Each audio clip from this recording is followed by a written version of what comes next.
streets of San Francisco, a Quinn Martin production. Starring Carl Malden. Also starring Michael Douglas.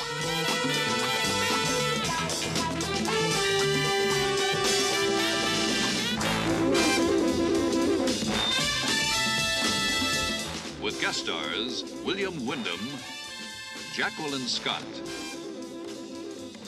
Joanne Harris, Stephen Oliver.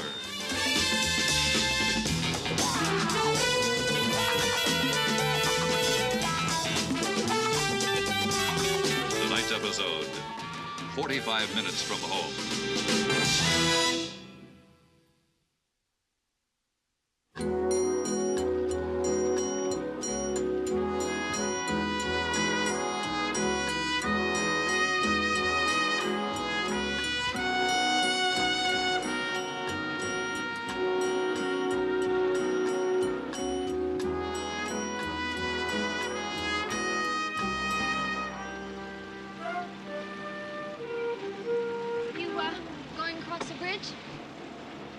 Huh? Are you going across the bridge? Oh, yes. Good.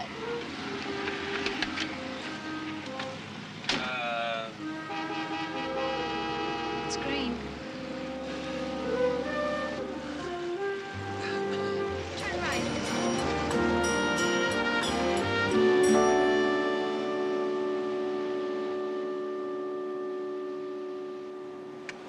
First time?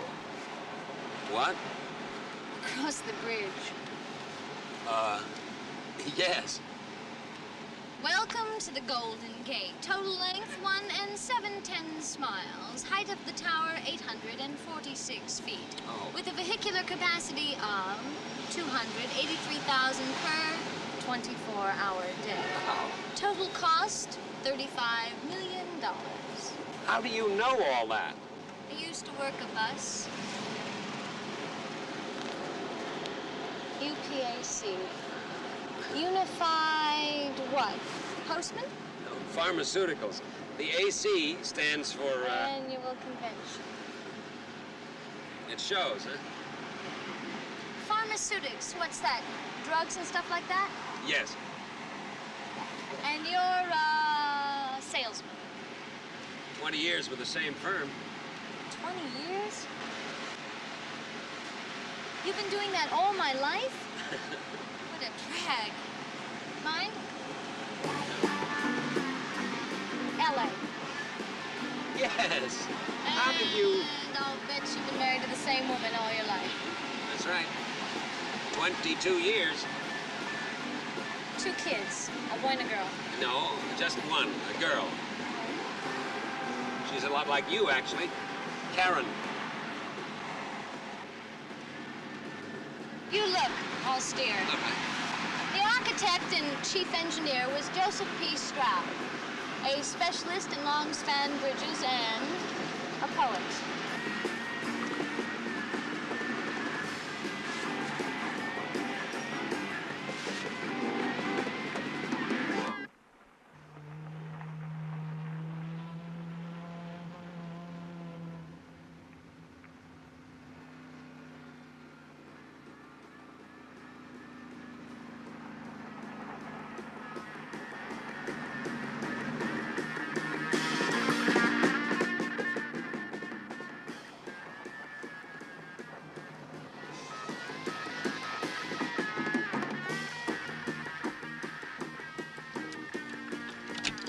There's something funky about a houseboat, don't you think? Funky? You know, real. Coming? Here. Well? I don't think I'd better. I do have a noon meeting that I should... Well, it's up to you.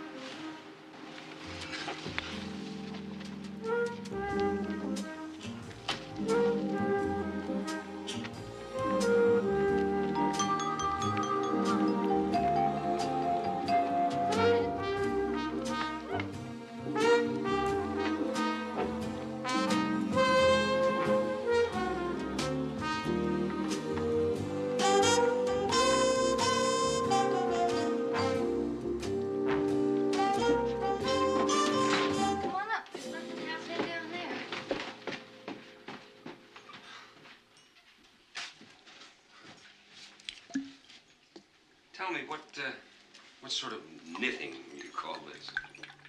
Macrame. I do it. And the pottery?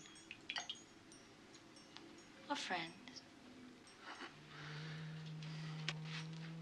Oh, I'm Lita. And you? Garver.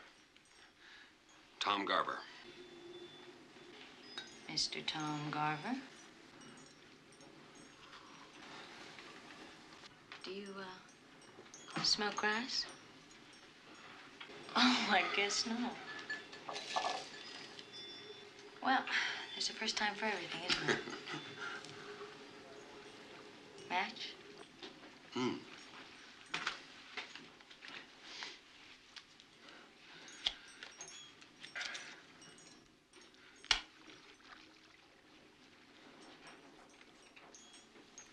Never mind. We're tripping anyway, aren't we, Mr. Garver? What is this? What are you doing? Something you've always wanted to do, right? You just wouldn't do it on your own turf. With your wife and daughters somewhere around the corner. Lita, please stop. But you want to know what it's like, don't you? That's why you picked me up. I didn't pick.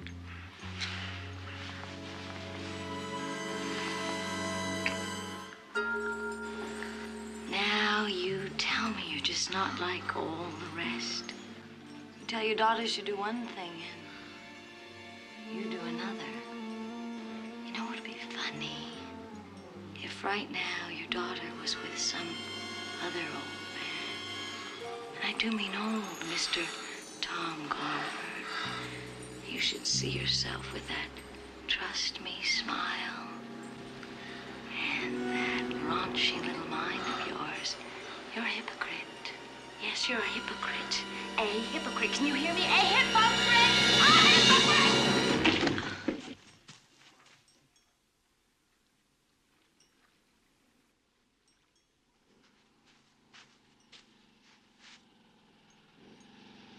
Lita?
Who did it? Oh, my head. Who was it this time?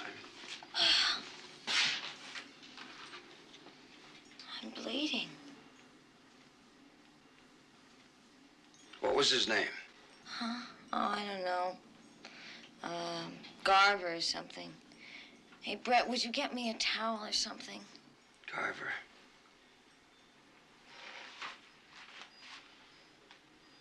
What was his first name? I'm bleeding! What was it? Tom. Tom! Now, would you get me something for my head? Oh. Tom Garver.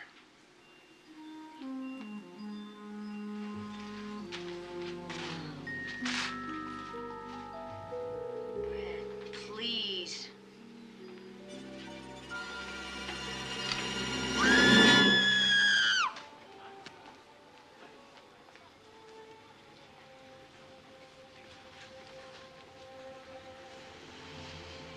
No. You got another tea besides Colong or Jet? No, Mike, come on. I just checked out. So did someone in Marin County. We got a 904. They need assistance.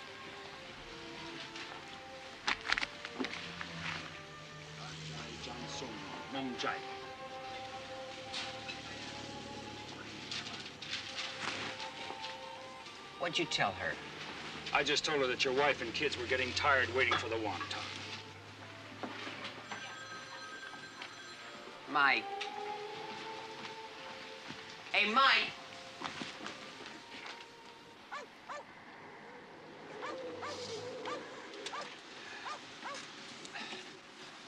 Lieutenant Stone? Mr. Wade, Right. Inspector Keller. Hi. What do we got? Coroner's inside now. Witness says he thinks the suspect headed for Golden Gate, and that's your jurisdiction. Who's the witness? Name's Wilson, Brett Wilson. Lives here. Is he the guy that found the body? Yeah, pretty shook up by it, too. Living together quite a while. Anyway, could be a waltz. He says he saw the killer. Well, maybe we better see him.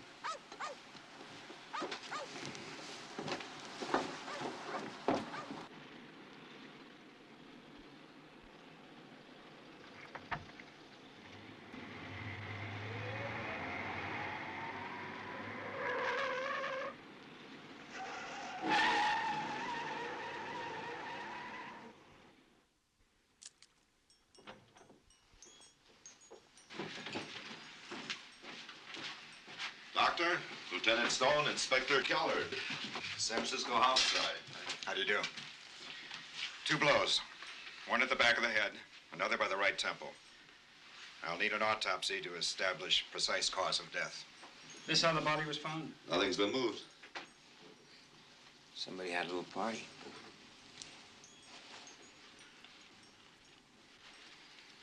This the weapon? Looks like. Mr. Wilson, the sergeant said you were the one that found her. That's right.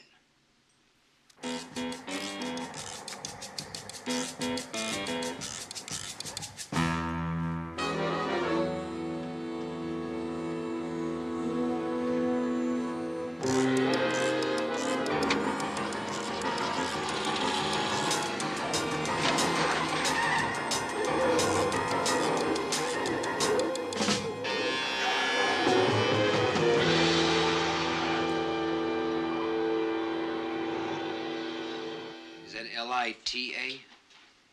Yeah, Lita Brewer. How long did you know her? A year, maybe. I met her in the city. Like she needed a roof, you know. She was a nice chick. We grooved together for a while. But, wow, man, like, I don't know. Like maybe I'm responsible. I don't understand. What do you mean? There's a lot of chicks in the city. I just didn't have all that much time to give to her. You know how it is.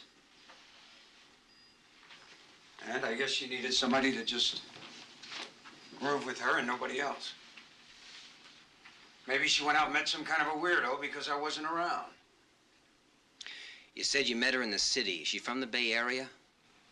Idaho. Somewhere around, what is it, Pocatello? This yours? No, I never saw it before. Maybe it was his, huh? You know, the guy who, oh, man. You said you saw him run to the car. What kind of car do you have? A convertible. New, dark blue, maybe black. Did you happen to see his license number? No, but I got a good look at his face. Like he had a hard time getting his car started, you know? And, I got his name. What's that? I'm sorry, I forgot. It's all been such a nightmare. But, Lita told me right before she died. Never mind all that. What's the name? Garver. Tom Garver. Telephone call for Mr. Russell Rankin. Mr. Russell Rankin, telephone. Hey, Russ. Yeah. That's for you. Telephone.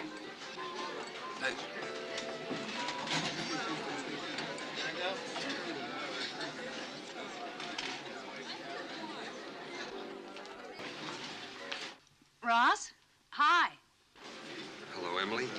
I've been trying to reach you for about 2 hours. I know, honey. I've been busy.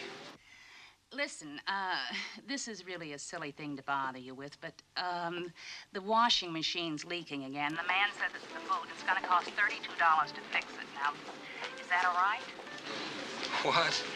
Well, the washing machine, I know it's a lot, but... Oh, sweetheart, that's fine. Don't worry about it. Well, listen, I knew it was a dumb reason to call, but... No, I didn't dumb at all. I'm glad you called. Just thinking about you. You were? Mm-hmm.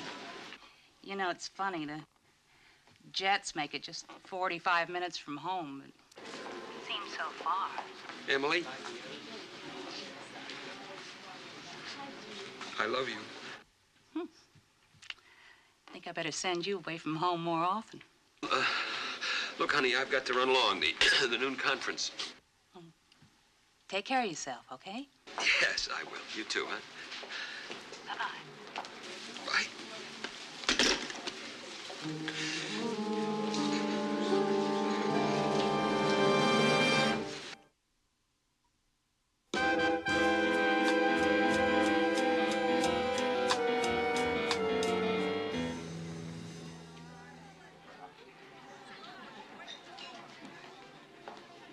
As soon as they're all here, we'll start with McElwain's pep talk. All right, Bud, very good.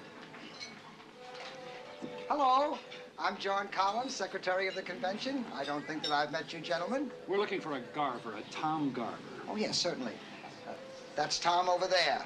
Not hard to find him in this crowd with those clothes. Excuse me, are you with the convention? No, we're with the city. Oh, isn't that nice? Bud, very good, Bud. Mr. Garver? Yeah. What can I do for you? Can I talk to you for a minute? Oh, later, huh?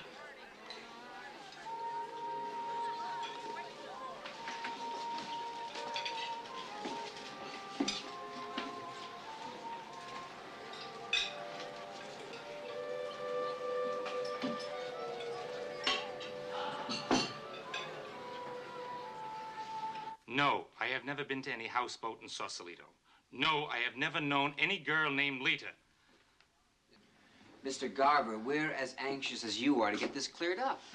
You know, a witness told us that the victim identified you by name before she died. What am I, the only Tom Garver in the world? The only one registered at the townhouse. So? You said you were at the hotel all morning. Can you prove that? Look, I don't see why I should have to be proving anything. I thought... Who were you with? I'd rather not say. Any special reason why? Yeah, it's nobody's business why. That's why.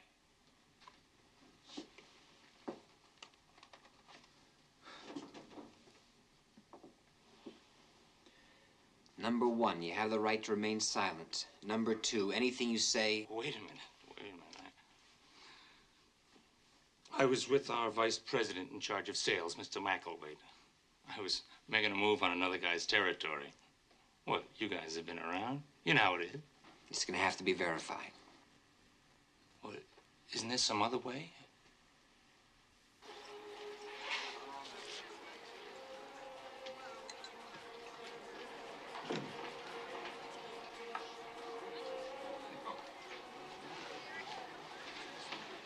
That gentleman with the lieutenant.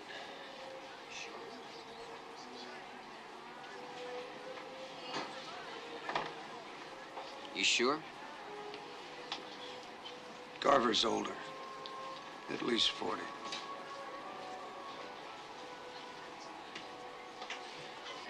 This is your lucky day, Mr. Garver. I don't usually buy drinks for anyone. Hey,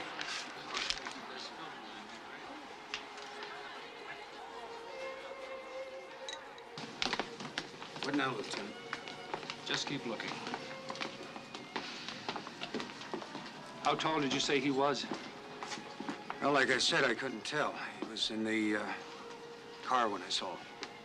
About 40. Over, maybe. Like most of these guys. Can you describe his face? How do you describe a man's face? Well, you're an artist, aren't you? Like I throw clay, man. Don't worry, if he's here, I'll know. And was found not guilty by Superior Court Judge Harold Lawrenson. Earlier today in Marin County, the body of young Lita Brewer was discovered aboard a houseboat in the Artist Colony Marina, known as the Floating City, near Sausalito. San Francisco homicide detectives are cooperating with Marin County authorities, who gave this report to newsman Cliff. That's what we came up here to get away from, old buddy. Terrible things going on in the world today. It's full of a lot of sick people, you know that? Yeah. What do you think keeps us in business? Well, I carry a revolver. You're kidding. Everywhere I go. It's in my suitcase right now. Boom Boom Collins. You mean to say you can still buy those things? Oh, sure you can, but you have to register them. Takes 3 days, they fingerprint you and everything. Hey, Russ, you can't leave now. You're the host. I just remembered I've got to check in a car. You guys go ahead. I believe the actual count is 267 people in the convention. They're all from out of town, of course. Could we have a list of all the names, please? Certainly, Lieutenant. It'll take a moment. We'll wait. Excuse me, fellas, but I get a full by the men's room, okay? We'll be right here. Great.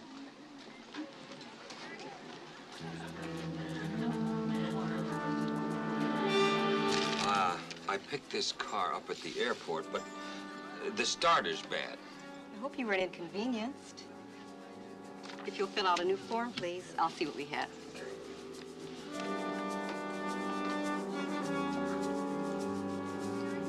Hi there.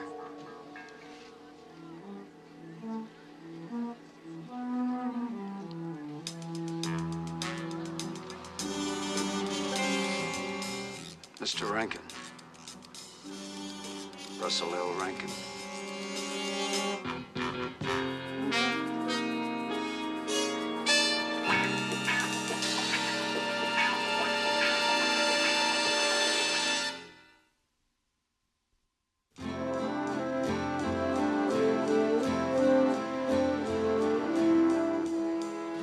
I don't suppose you'd tell me why you need this list, Lieutenant? No, confidential. 267 possibilities. Any one of them could have used Garver's name. Or any one of the employees here. Or anyone sitting in the bar listening to a name. Hey, man, like I just remembered, I've got something on for tonight with a chick. It's getting kind of late. Mike? Don't get lost. Okay. Good. Well, I mean, you know, like if it's anything important, like I said, I do want to help. No, we understand. Thank you. Good. He doesn't seem to be too broken up over his girl's death, does he? Well, that was just one of his girls, remember? I mean, he didn't have that much time for her. Well, like, you know how it is, man. No, tell me sometime. No, well, right now we've got 267 names to run through R&I. And a lot more to learn about Lita Brewer and Brett Wilson. Come on.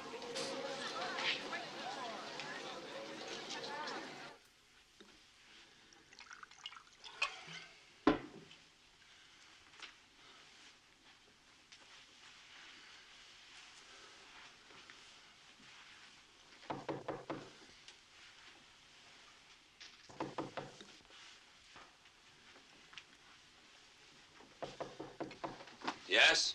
Mr. Rankin? Who is it? Telegram. Well, just stick it under the door, please. I am sorry, sir. I need your signature.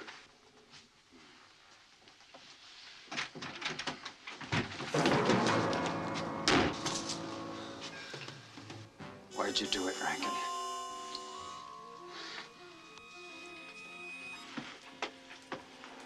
Was it because she laughed at you when you tried to kiss her? Huh? Or maybe when you made your move on her.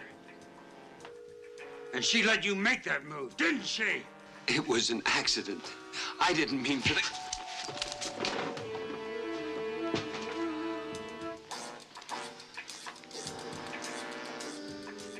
Get up.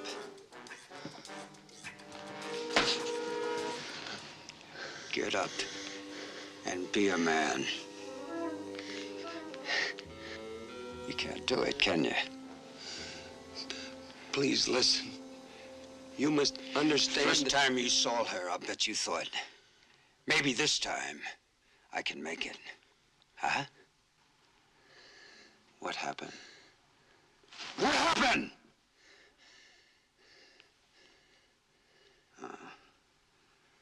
I see. Yeah, I know. Oh, I'm sorry. I'm so sorry. You must believe that. Believe it? I believe it, man. Yeah, I believe it.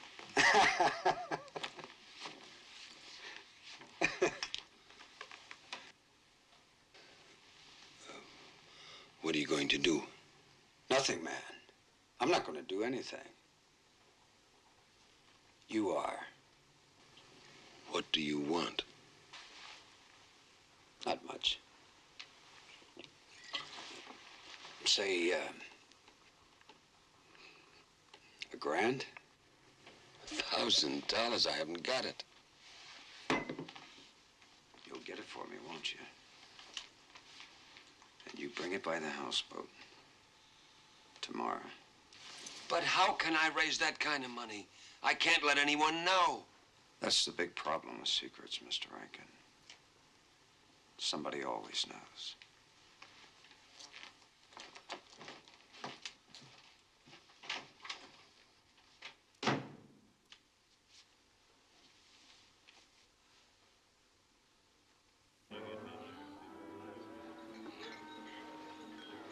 Oh, yeah. Atta-way, chickie baby. Atta-way. There we go.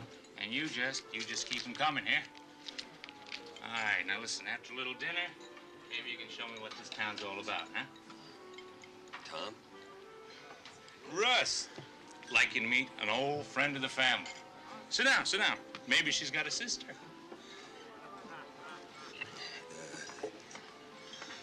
Tom, I'm a little short. I thought maybe you could help me out. Me? Well, what about your longtime buddies, Russ Babe? Oh, I tried them. They can't swing it.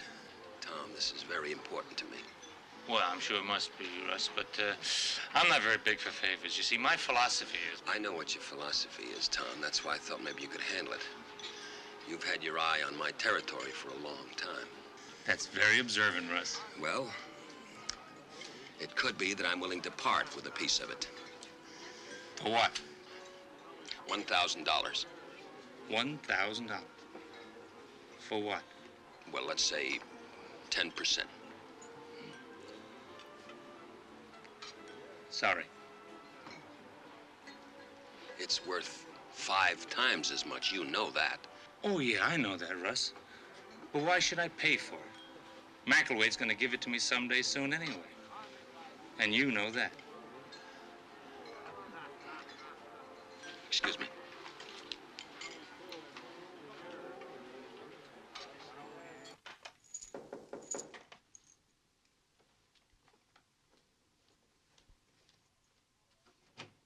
Oh, hi, Russ. Come on in. You know, I can't find any X297s. You wouldn't happen to have some, would you? To tell you the truth, Johnny, I don't carry them. I just take orders. That's funny. That's a good one. Why is it every time I'm away from home, my throat suffers something awful? Well, anyway, enough of that. What's on your mind? In a word, I did come by to put the arm on you. Financial bond?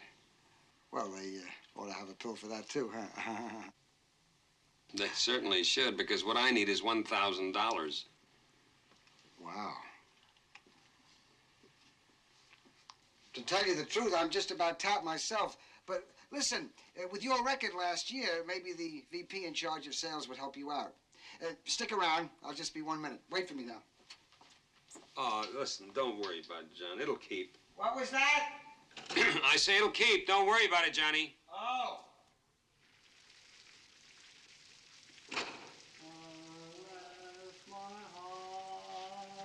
San Francisco.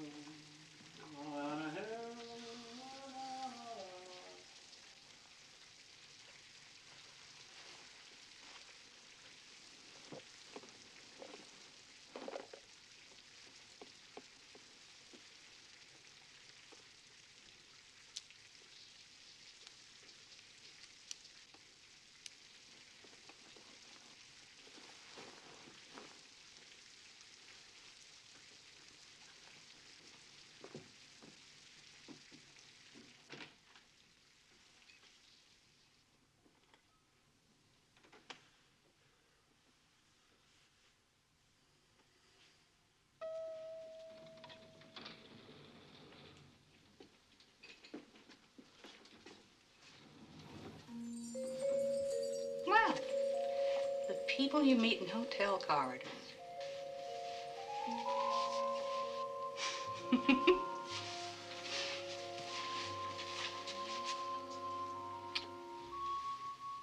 I'll say hello, Emily. Hello, Emily.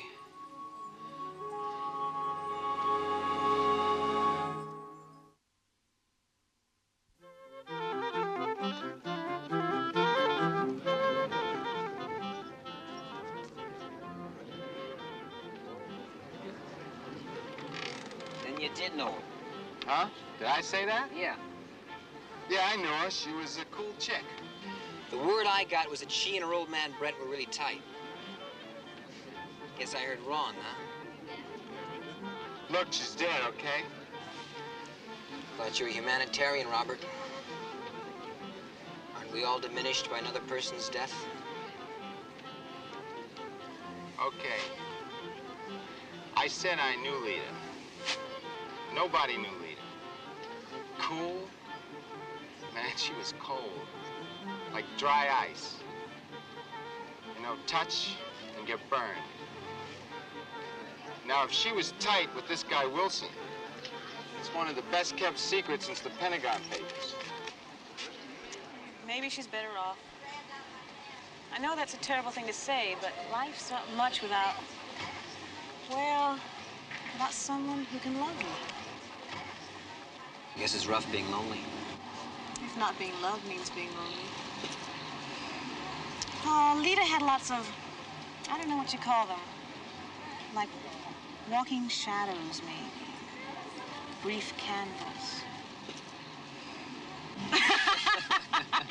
Shakespeare, not mine. What you're saying is that Brett and Lita were not in love. I suppose there are other things besides sex. I think Brett finds release in the pottery he makes. I hope so. Do you mean that... I mean, we all have our problems, and his are just pretty rough when you look the way he does. Like, don't judge a book. Something like that.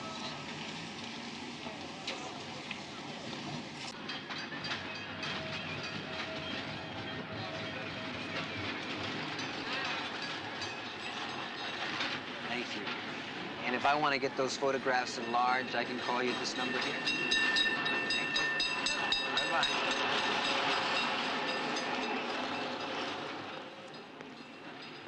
I think I got the short end of the stick. Where are you parked? Up the block. Let's see. Forget it. Oh, come on, it can't be that serious.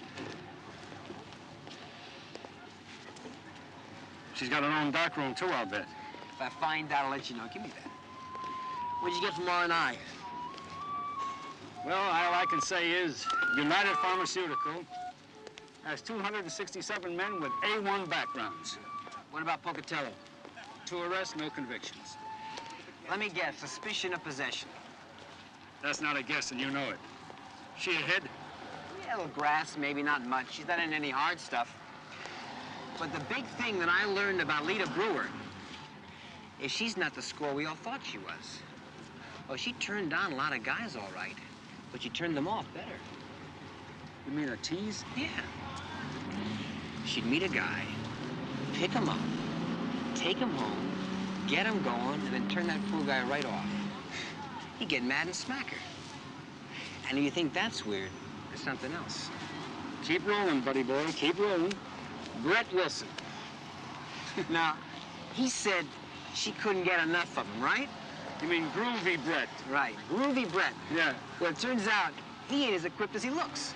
You mean there's some doubt about that? Yeah, according to the grapevine. You mean that all this He-Man stuff, that's just a front for something? He's impotent, Mike. You're kidding. I'm serious. I'm telling you, the guy is impotent. Impotent? Yeah. This isn't any medical opinion, but it came from where you always told me to find the truth. Yeah, the streets, I know. And according to the coroner's report, she had one blow to the back of the head and one to the right temple. Yeah. Did you happen to notice which hand Wilson favors? No. Well, maybe we better find out. You know, there's something else. Somebody still used Garver's name. Maybe Wilson isn't too anxious for us to find him. Maybe, or maybe he just doesn't want his problem publicized. And we better have a little more than maybes. Well, we got something else. Now, it didn't seem too important before. We had that eyewitness report and that deathbed identification. We got the convertible. The convertible, yeah. Dark-colored convertible. Say, if it was one of our 267 solid citizens behind the wheel, there's only one of two places. You're right, the hotel or the airport. You're driving.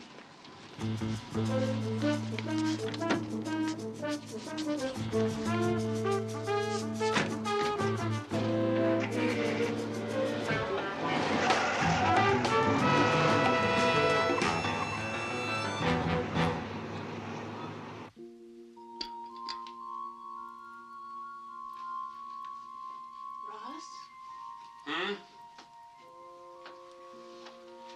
Are you angry with me? Of course not. What is it? Oh, it's just that I have to go out for a little while, that's all. No, that's not all. You think I can share your life for over 20 years, not know when something's wrong? Well, there's nothing, there's nothing really wrong in it. Is it the sales report? I mean, is it because your last quarter's sales were down? Well, honey, that wasn't your fault. I mean, did you tell them that? I mean, nobody could have worked any. I mean, you did everything that... Well, they're not going to take your territory away, are they? I don't really know, Emily. Did Tom Garver go to the vice president again? Did he go to see McElwaite? Yeah, something like that, I think. I've got to go out now, Emily, but I will be back in an hour. Well, listen, you tell him that, Mr. McElwaite, you tell him that Garver has been phoning your accounts. No, I'm serious. You're too good a man for that. You let him know what's going on, okay? Because you're a great husband, and you're a terrific father, and you're the world's best salesman. So you go and tell that to Mr. McElwaite.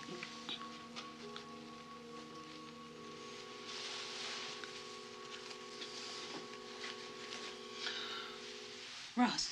That is no concern of yours. That's no concern of mine.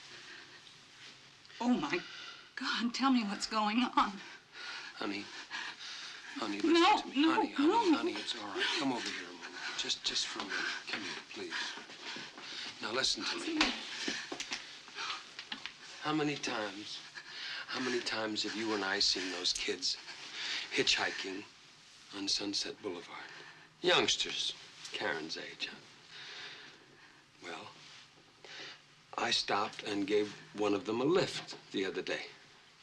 She lives on the other side of the bridge in a houseboat, and she asked me to drop her off. We got this information from your airport office. They told us that a Mr. Russell Rankin checked out a car there and then turned it in here yesterday. Yes, sir. He was having some trouble with it. We gave him another one. Was the trouble with the starter? Yes, sir. It was the starter. Thank you. Someone saw me. There was a man who knew I was there. And he came here to the room. He wanted money not to tell the police. So that's why I got the pistol, to frighten him. Just to frighten him. No, listen. We'll go to the police because it wasn't murder. It was an accident. But you see, Emily, I can't prove that. She's dead.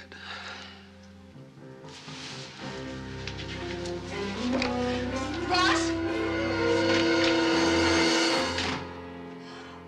Oh.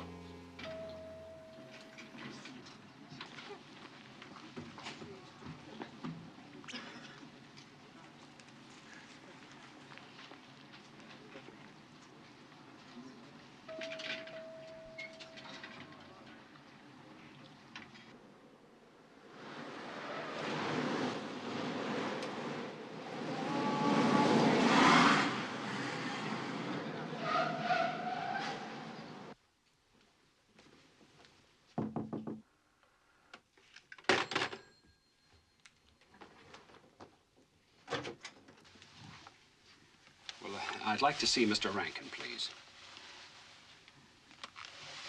Oh, come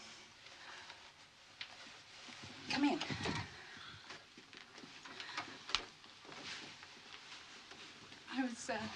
I was just trying to call somebody. I didn't know who, but...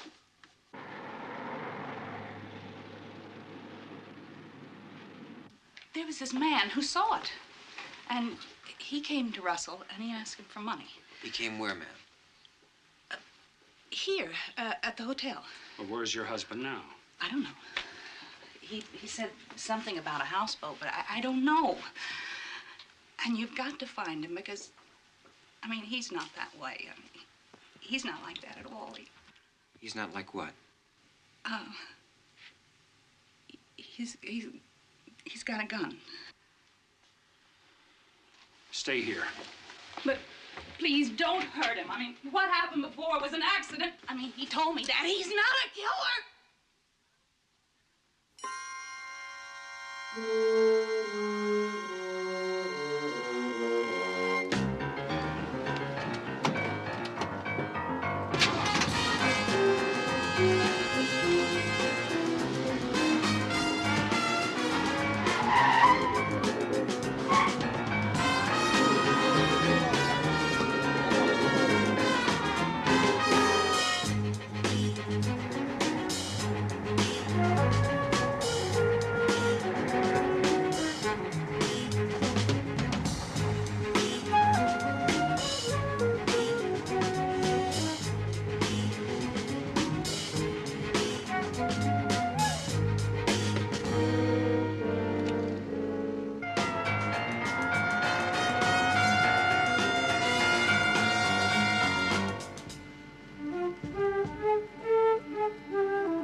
Go ahead and shoot. Maybe you'll be doing me a favor. Why didn't you go to the police? What would it buy? $1,000. Is that the price you put on love? Love. I'll tell you about her kind of love. She took everything I had, man. Everything that I could possibly give her. And then she brought them up here. To home, the home that I gave her. And she did it again. And again. And again. And she made sure that I knew about it.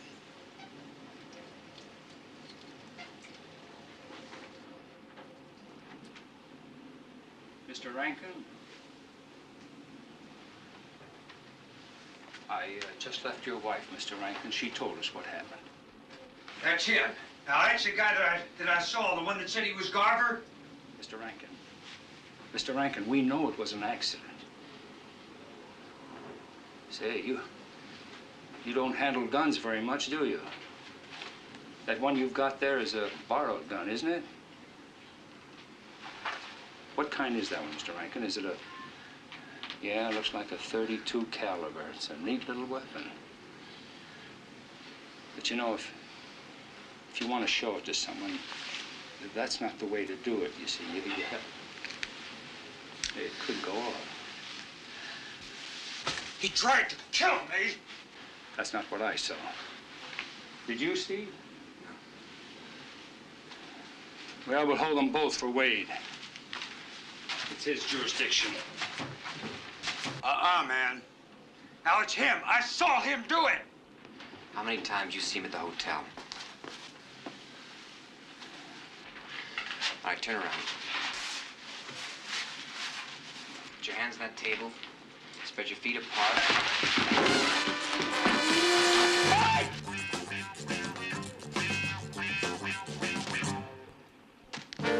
Wilson!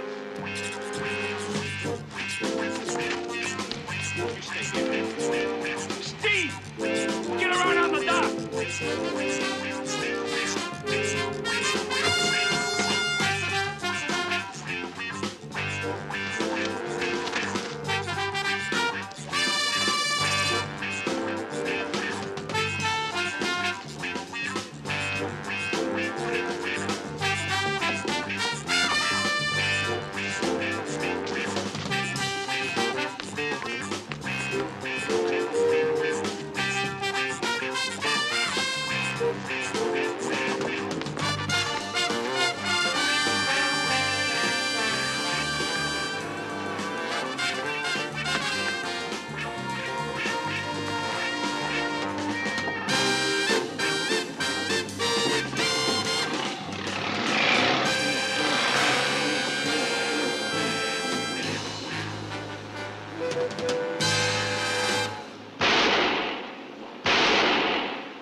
Wilson! Don't make us drag the bottom later.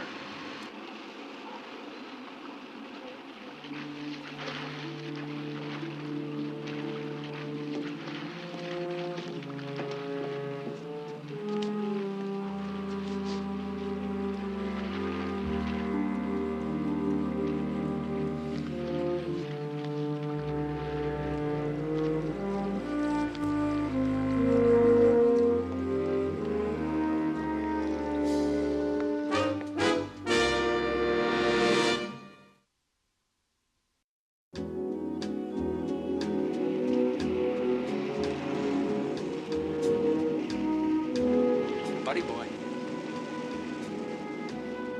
USPPD. I wonder what that one means. I don't think I want to find out.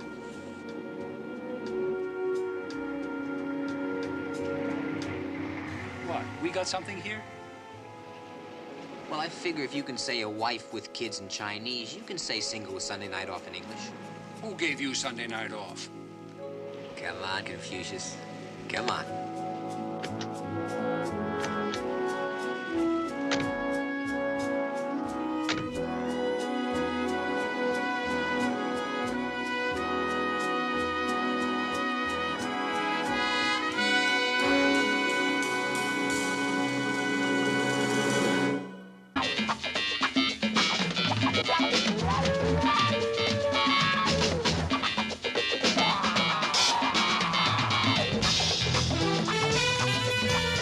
The Streets of San Francisco, a Quinn Martin production. Starring Carl Malden. Also starring Michael Douglas.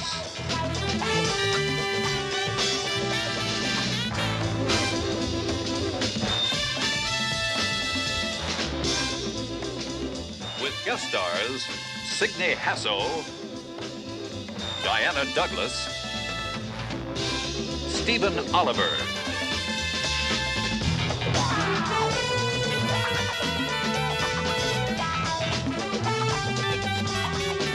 Tonight's episode, Chapel of the Damned.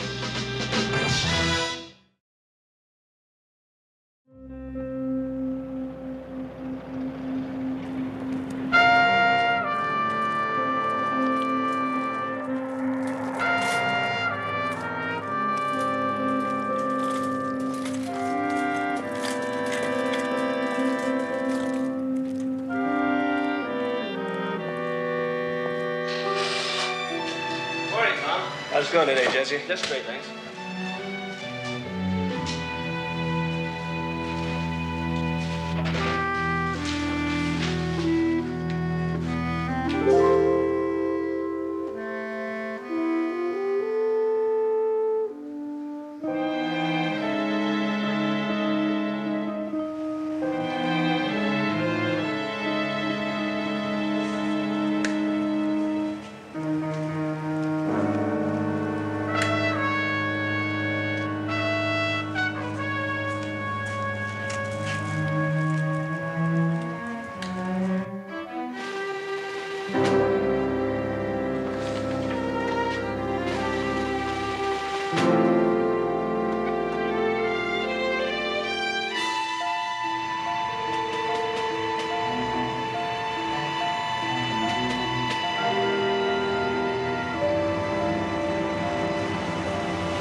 Dead.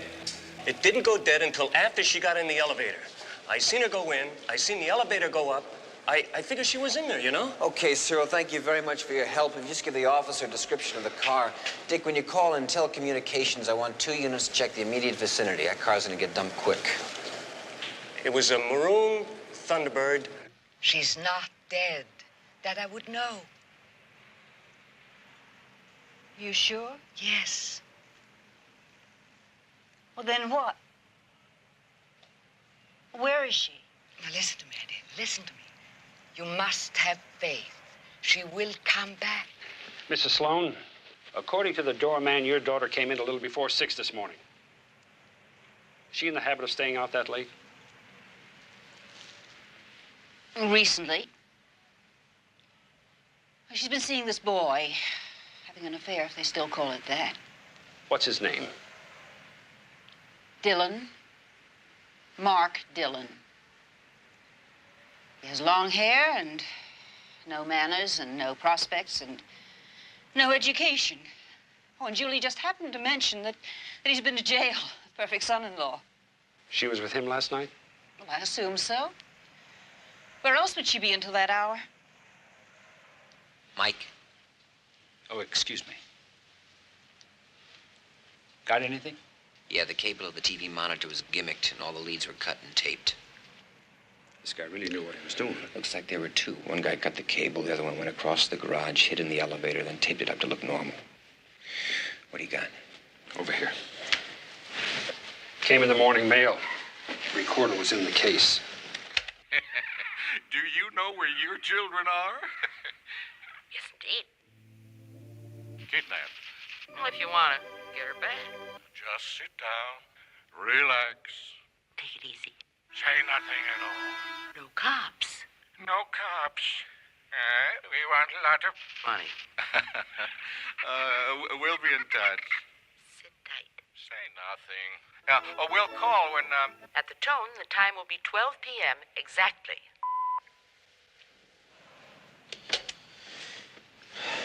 The splicing tape. Could be prints on that. Run it through the lab. Case 2. Who's the other lady? Friend of the family. Bob, how you doing? Phone is here, and the junction box is in the other room. Let me show you.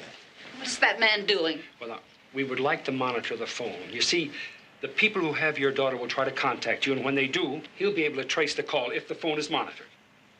And then there'll be more police? And the FBI? Yeah, we can request a bureau to come in after 24 hours if we really need them.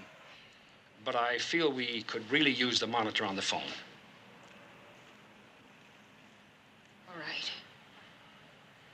But please, be careful. He said no police. If they find out, they might... Look, I don't care about catching them. I just want my daughter back. I understand how you feel, Mrs. Sloan. We'll do the best we can. Ma'am, please don't touch that, will you? There might be fingerprints. You won't find any. How do you know that? Madame Vasiliev has special powers. She can sense things.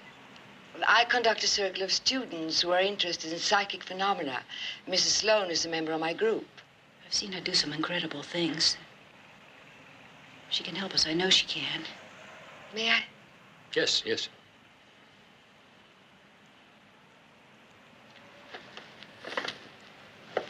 Now, what do you want to do? You want to hold the recorder? Yes, you see, when people touch material objects, they leave traces of their aura. Yes, go ahead. Thank you.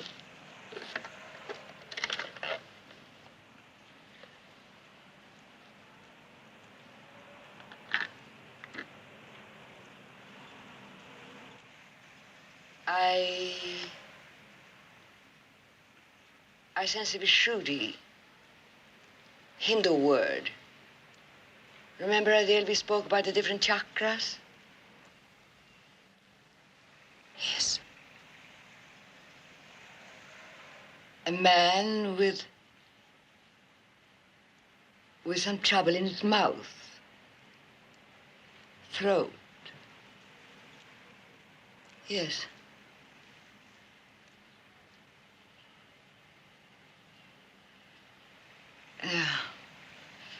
Nothing more is coming through. I'm sorry, that's all. I can't tell anything else.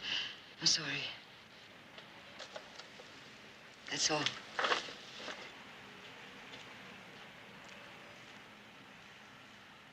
Well, this case is as good as solved. All we gotta do is find someone with the Visha Hootie in his Kakura. I'm just more interested in this part of him than I am in this part of him. Sounds like we start with the boyfriend, right? Right, I got his phone number from the girl's address book, also where he works. You wanna take him? No. You go by yourself. I'll grab a cab and go downtown and check out his record. Okay. And Steve, take it easy with him, will you? Why, you got another idea? No, but he's done time, and it won't hurt him to think that somebody wants to send him back. Well, why don't I go downtown? What for? I don't know, slip into a white suit, get in a white car. Oh, come on now. Get it started and get out, will you? I know, you and your Vesuvia, huh?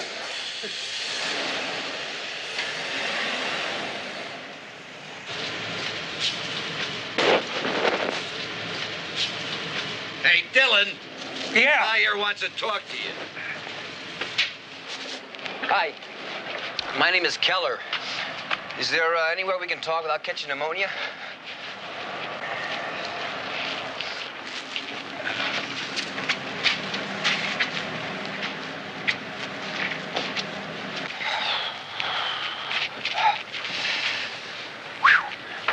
How cold does it get in there anyway? 20 degrees. 20 degrees. Must take you a little while to get used to it, huh? Yeah, well, it's worked. You said you want a few minutes? Yeah. You know a girl named Julie Sloan? Why? Were you with her last night? Look, what's this all about? She was kidnapped. What? About 5:45 this morning, somebody got her. Kidnapped.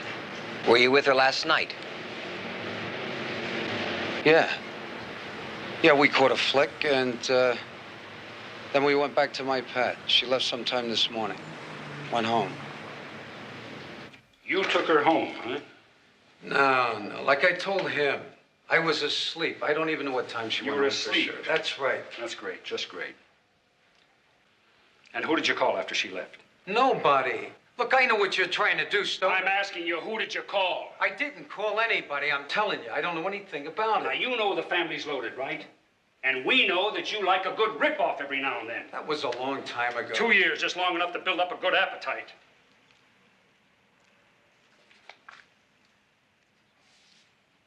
Yeah, grand theft auto. A Ferrari. All right, so I got high with a bunch of guys, and I stole a car once. So what? So don't try to con me. You set up that Sloan girl, didn't you? I didn't have anything to do with it. Sonny, your friends ran over a newsboy when they came out of that garage. He's dead, and we're talking about murder. If we don't get that girl back, you haven't got a prayer. Now, do you understand me? All right, Mike. Easy. Did you get a cup of coffee? I don't need a cup of coffee. I know his type. I've seen him on the streets for 20 years. They're all alike. They gotta make it big, and they gotta make it fast. Well, I'm gonna tell you something, Sonny. If you don't spit out the truth, you and I are gonna have a talk. And it's gonna be soon.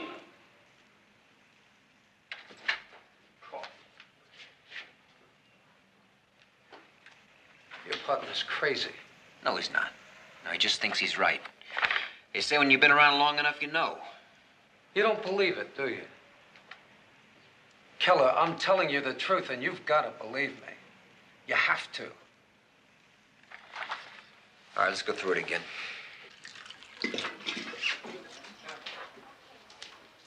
Hey, Mike. Just got a call. They found the car. Where? The Embarcadero. Tow truck just brought it in. Good.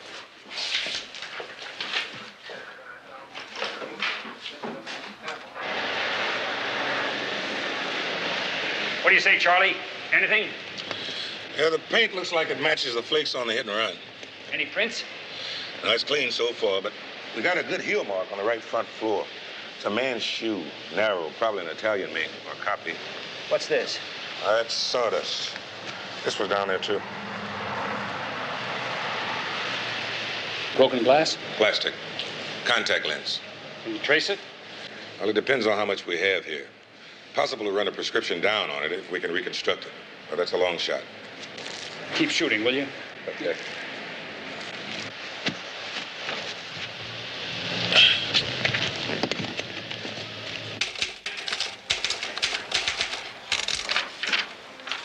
Did you get anything? Maybe. How about the boyfriend? I let him go. Why did you do that? Because I believed him. I even believed you for a moment there, man. I thought you were going right down his throat. Well, you gotta yell at somebody once in a while, otherwise you get an ulcer. Yeah, so I've noticed. What do you mean? Come on, we got exactly 20 minutes till the next phone call to Sloan's.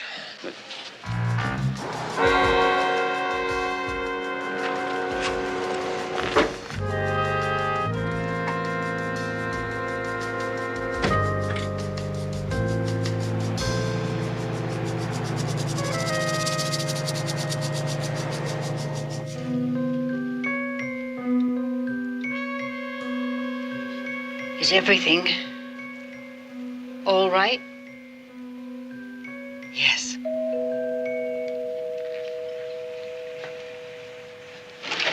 Lieutenant, come on in. The call come? No. Madame Vasiliev has been trying to overlook the people who took Julie. Oh, that's good. Now we've got 2 minutes left. And are you ready? Yes, sir. She has seen something. I want you to listen to her. I appreciate your faith in that woman, Mrs. Sloan. But I think you'd better let us do this our way. Well, just what have you done? Put a policeman in my living room. What good does that do? Look, I want you to listen to her. She knows. Adele! Olga, will you tell them, please? It's hard to explain to someone who doesn't share our beliefs. Look, if you feel something, you should tell us. It's how the lieutenant feels that's important. If he's as skeptical as he looks, I'm sure he doesn't want to hear. It's my business to be skeptical. And I don't mean to offend you. Oh, you haven't, not at all. No, you're good at what you do, very good. As a matter of fact, I have great faith in you, even if you have none in me. Thank you, you're very kind. Lieutenant. All set? Just keep calm. And agree to everything they say. Try to keep them talking. Adele, trust him.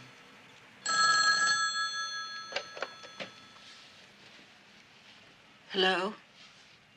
Mrs. Sloan? Yes, this is Mrs. Sloan. Then you know who this is. Yes? Where's my daughter? Where's Julie? She's fine. You just pay attention, you hear? Pay real good attention. You go to the bank and get $100,000. Old bills, you understand? Then you go home and wait. We'll tell you what to do after you get the money. You've got 2 hours. Wait, please. You heard his voice? Yeah. I heard.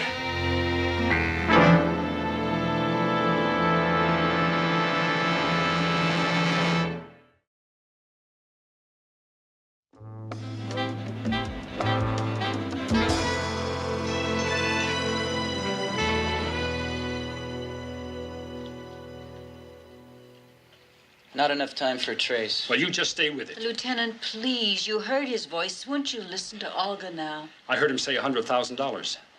Can you get that much? Yes. Well, then you go out and get it and bring it right back here. Madam Vasilia, before the call, you said you saw something. No, I didn't see anything. I received a sense, an aura of a certain place. Where Julie is? I can't say that for certain, Adele. Well, where is this place?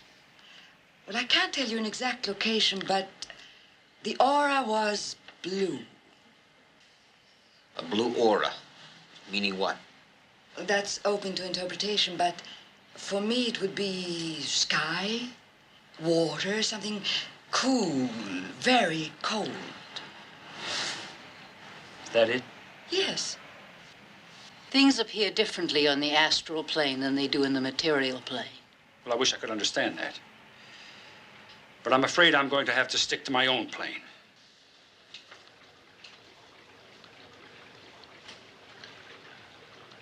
Man, you must be something else with a jigsaw puzzle. No contest. I don't think I ever finished one in my life. Don't let Mike hear you say that. Don't let Mike hear you say what? Easy, Lieutenant, easy. Okay. How you doing? Doing it. Hey, why don't you two dudes back off a little bit, okay?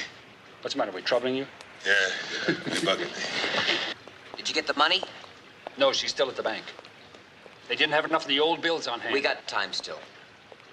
Yeah, this is a smooth operation. I don't think they'll go for a stall. We still have to mark the money when we get it together. Mike?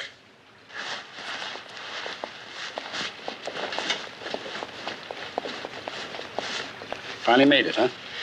Yeah, just don't anybody sneeze.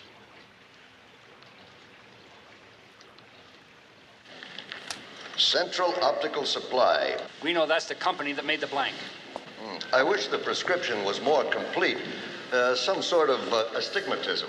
It was smashed into a million pieces. It was the best the lab could do. The company said it was a special lens. They also said that you were one of a half a dozen people who ordered it from them within the last year. Yes.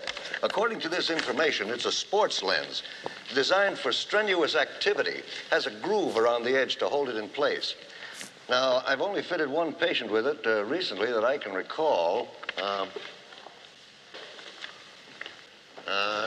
Here we go. Rubiro. Carlos Rubiro. Got an address? Yeah, 92 7th Street, Hotel Atlanta.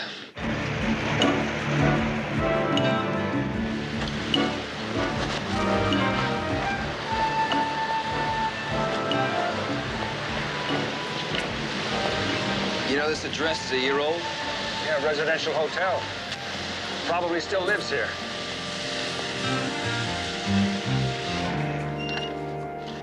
Well, thank you. We can manage. Search warrant.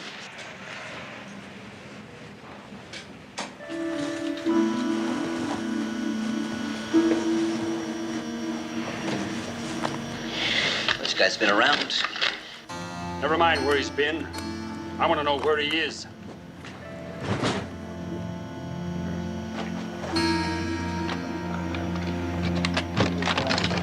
He's got Mrs. Sloane's number in his book.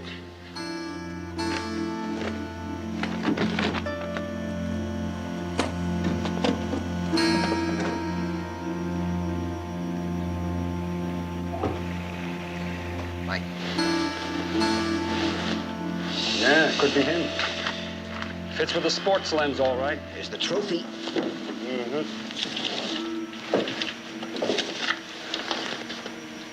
Hey, here's some other trophies, too. Look at this.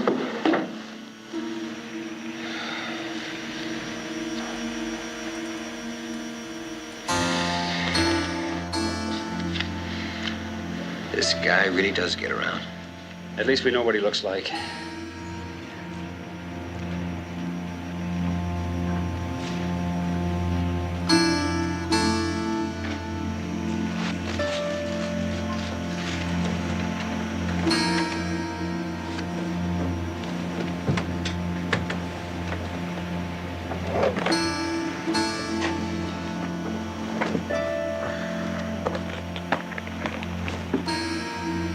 Skeet shooter. Think he's got the other one? Maybe. Looks like a 12 gauge over and under. Fancy, too.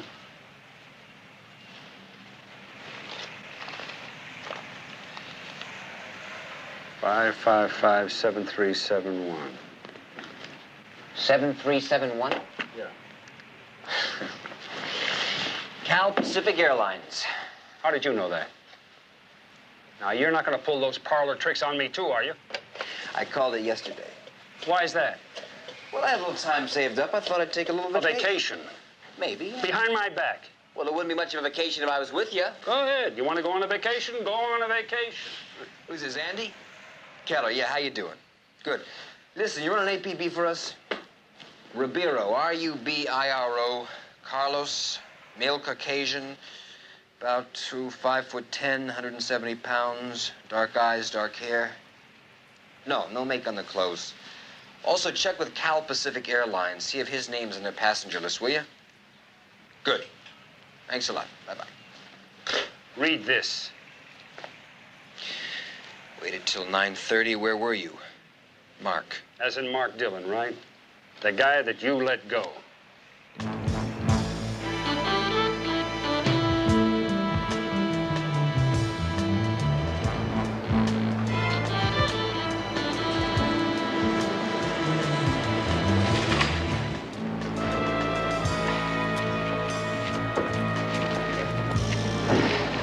A blue aura. What? Madame Vassiliev, remember? She says it could have something to do with being cool. That's sort of calling the shots. Next, you'll be asking me what sign I was born. All right, forget about her. What about the sawdust in the car? They got sawdust in a nice house. They sure do. And I'll bet Dylan left some on the squad room floor when you let him walk out. That's right. Hey, Mr. Cowan. Hey, how you doing? Good, good. Listen, is Dylan around? Oh, you're not going to be seeing him around here anymore. Why is that? Oh, look, you're a couple of cops, right? Yeah. You got to deal with that element. Me, I don't need the aggravation. You fired him? Yeah, as soon as he came back from seeing you. You got an address? Sure, it's in the office. Listen, would you mind if we took a look around here first? Well, what's the matter? You don't believe me? No, it's not that. It's just that we're here. We're here, Mike. We're here. Okay. Is there any place that he ever hung out by himself, was alone, away from everybody else? Well, storage room, I guess. He was icing it up for a big order we got coming in next week. Mind if we took a look? Sure, but nobody's going to be hiding in there, unless he's part polar bear. It's awful cold in that room. Here, you better take this parka.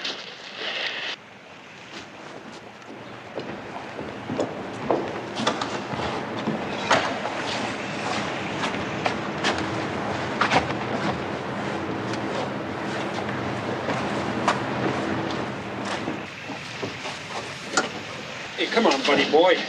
I get frostbite easy. Buddy boy, huh? Where do all these blocks come from? Oh, they come from a chute over here.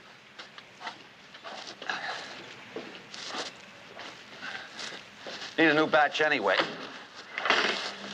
Stand back. Keep your feet out of the way.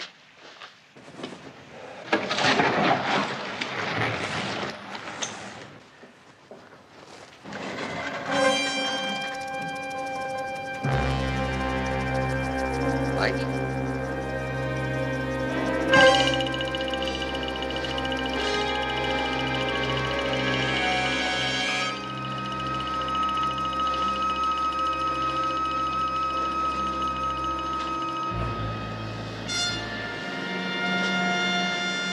Ribeiro.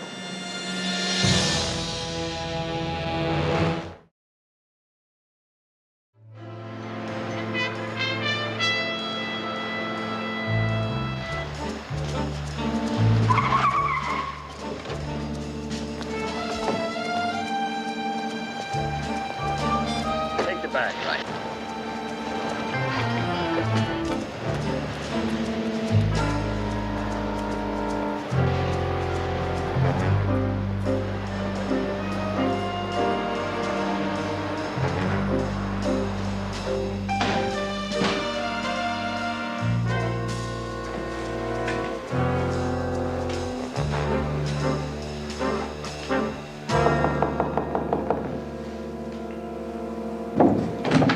Time for another call.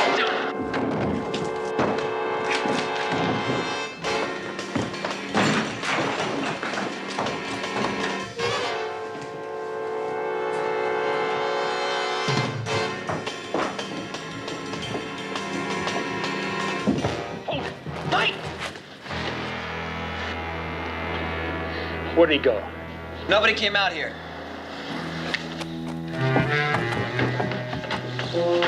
Double back.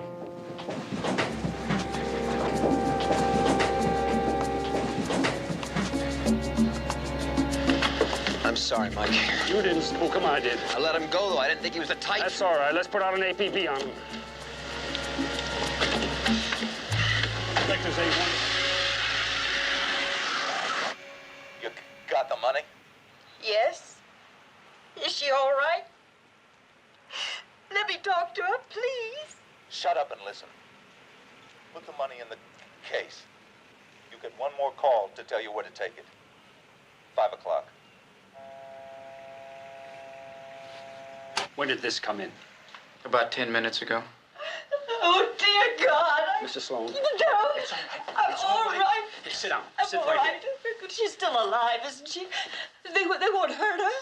Not if I do everything they say. We'll never know that for sure. We just have to keep working. Now, listen carefully. Please, get some water. Right. Listen to me, Mrs. Sloan. Did you know a Carlos Ribeiro? Yes, why? We found your name in his address book. It would help us if you told us everything you know about it. We were involved with each other for a while. My husband's been dead for 6 years. Then he knew Julie. Naturally. But I haven't seen him recently.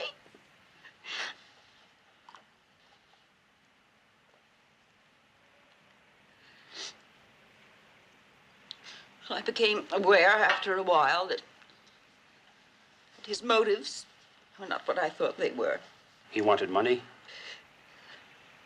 Yes. Looks like he found another way to get it. Do you think he's one of them? Not anymore. He's dead. He could have been one of them, but somebody dealt him out. Did he know Mark Dillon? No. Yes. Yes. Yes, they met here one night when Julie came home late. That boy did it, didn't he? With Carlos. And now he's got Julie? Maybe. Where did you meet Ribeiro? The chapel. At the chapel? It's the chapel of the mind.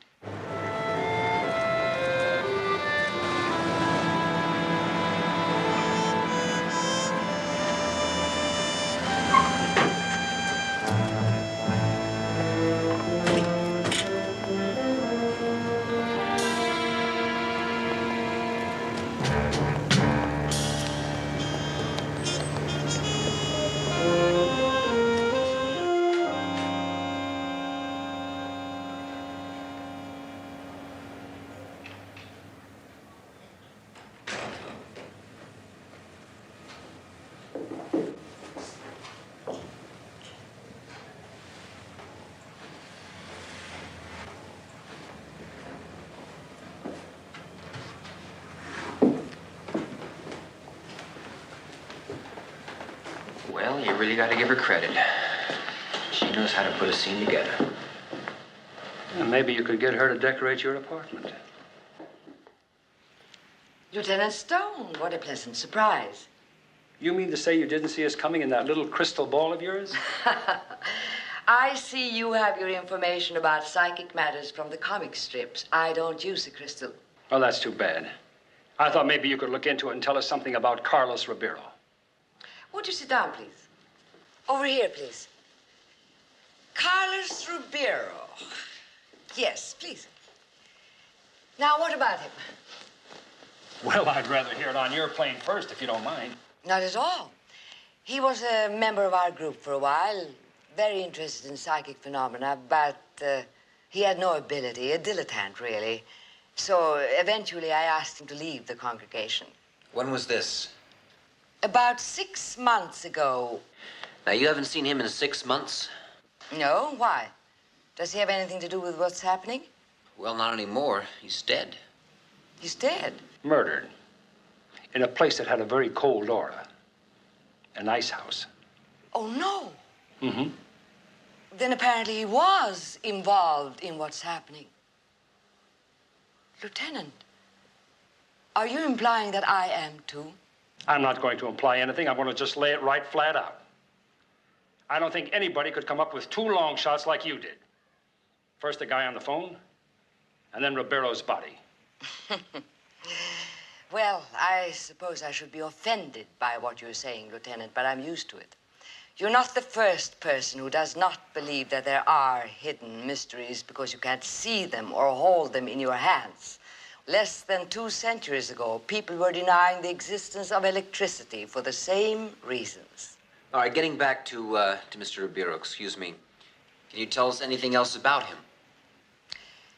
Only that he existed in this world by playing on the emotions of wealthy women. And you don't approve of that.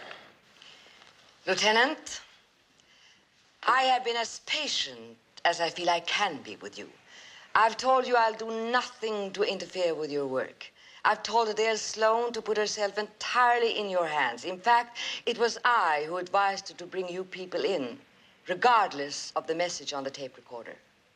You asked her to call us? Yes, she wasn't going to. She was frightened because of what the message said. I see. Well, then, I guess I owe you an apology. You owe me nothing, Lieutenant, but your assurance that you'll do everything in your power to keep Julie alive. Please. She's got to have a record as long I'm as telling you, Bunko says she's clean. What about aliases? None that show up. No, look, they checked that chapel out the first day it opened. Like any other hustle, it all scans legit. I don't believe it. Well, I must say, I don't believe what I see coming through that door either. Dylan, what the...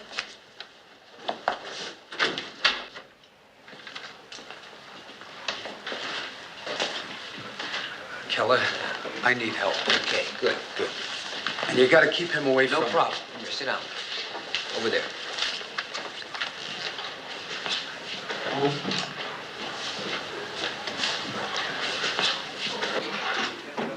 Look, Keller, what do I have to do to convince you guys that I haven't done anything?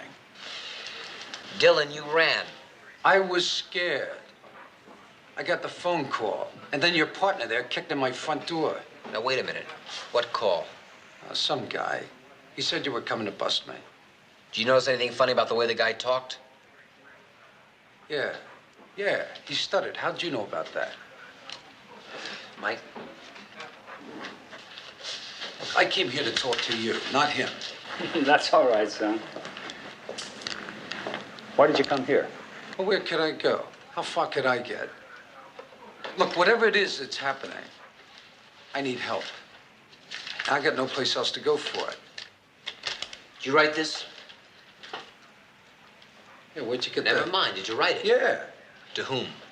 Julie. Who else?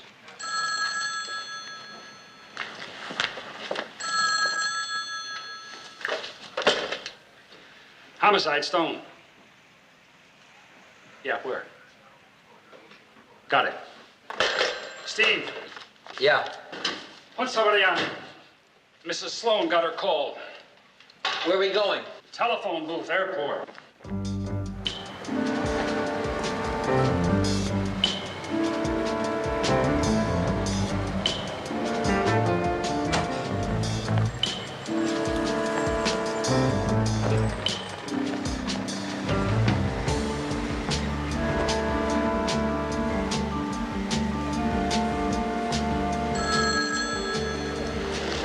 Andrews.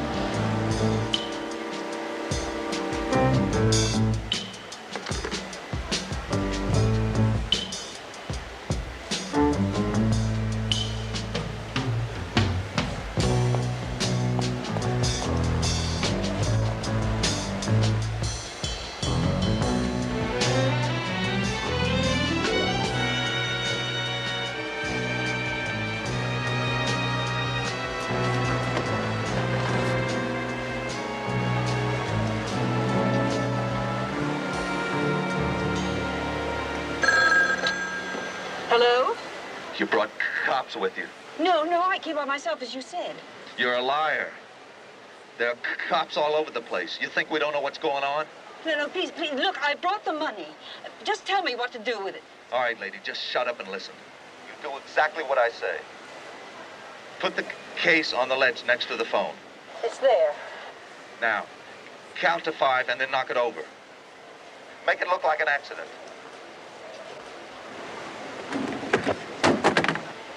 Yes. Under the seat, there's another case. Exchange them. Then go down to the helicopter waiting area and sit tight. All right.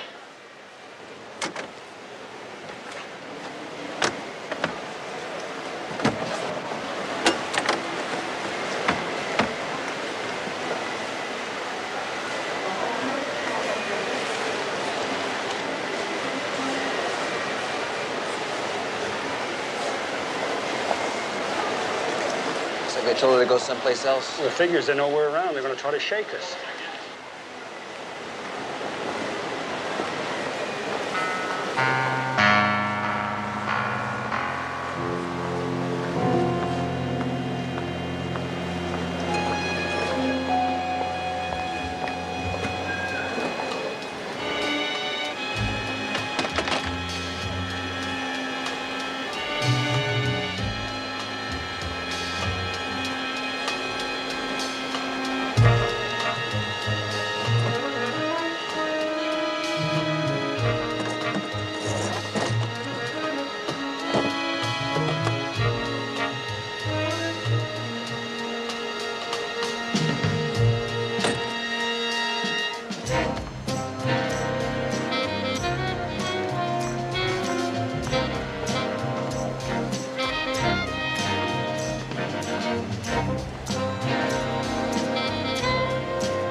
Something's wrong.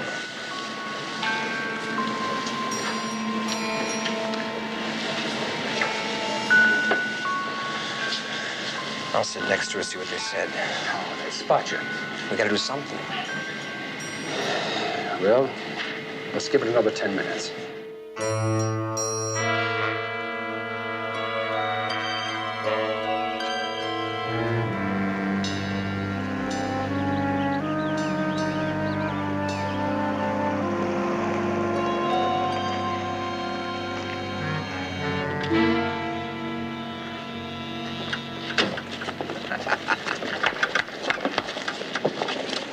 Hey, Olga, you got it? Yes, I've got it.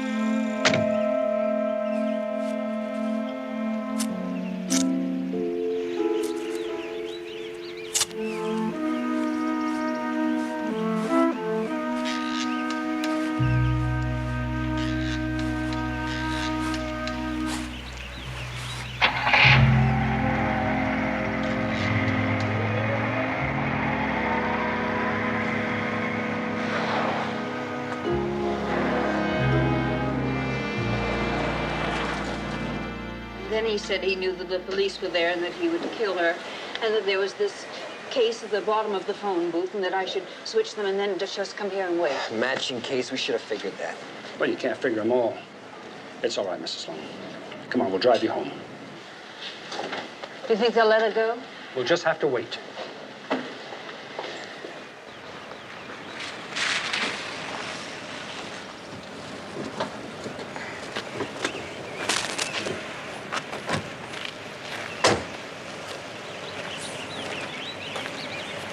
Rob, check out that body. I'll call an ambulance and notify homicide.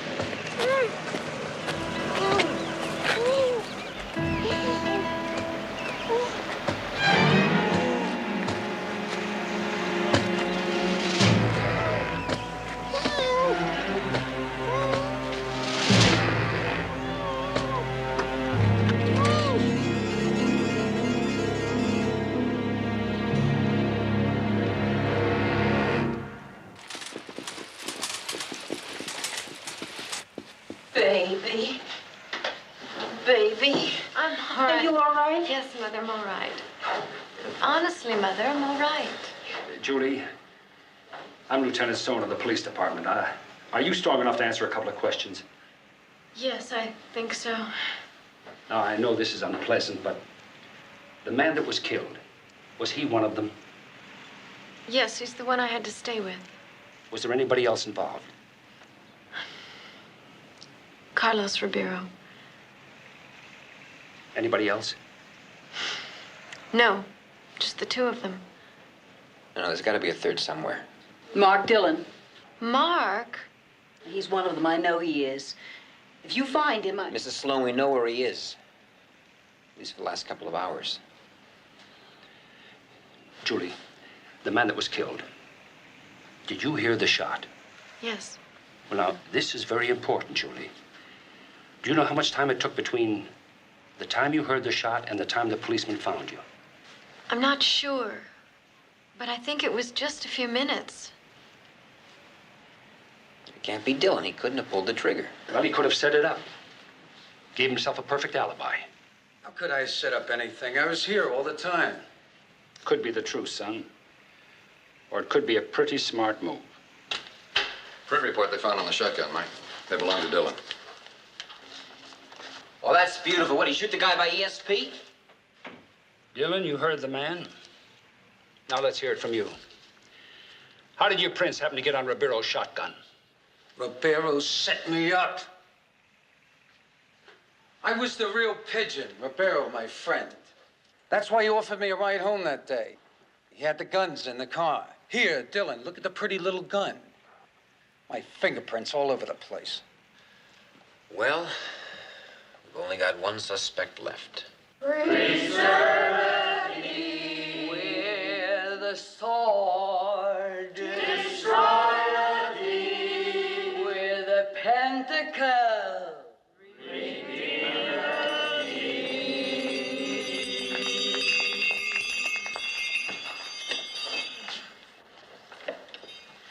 All right. Party's over, madam. Don't be disturbed, anyone. I'll be back in a moment. This way, please. You hold this one, please. Thank you.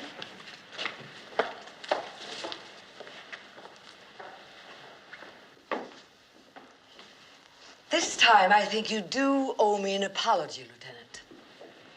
There's a sucker born every minute, isn't there? I beg your pardon?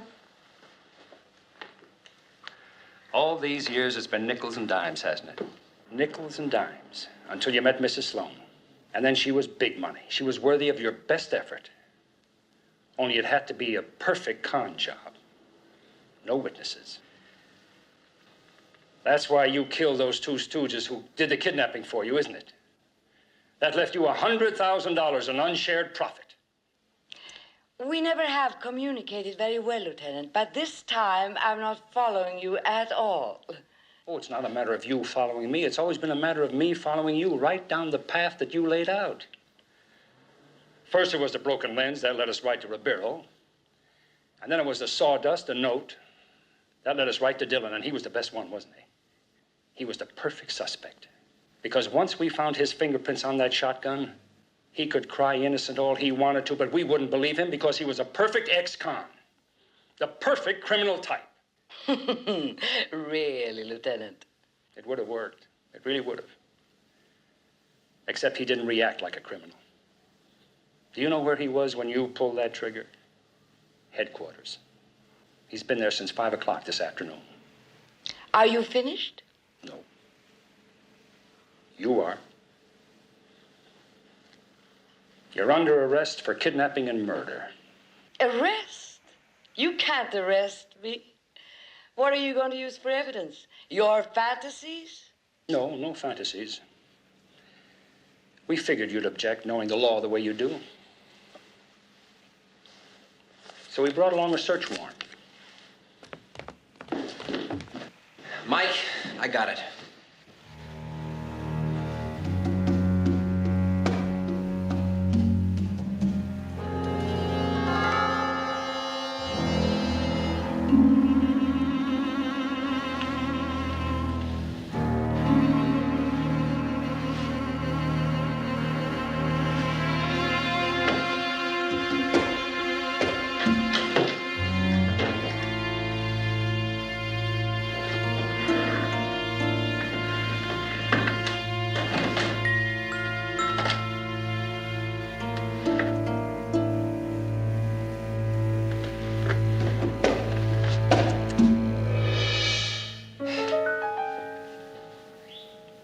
You never should have looked.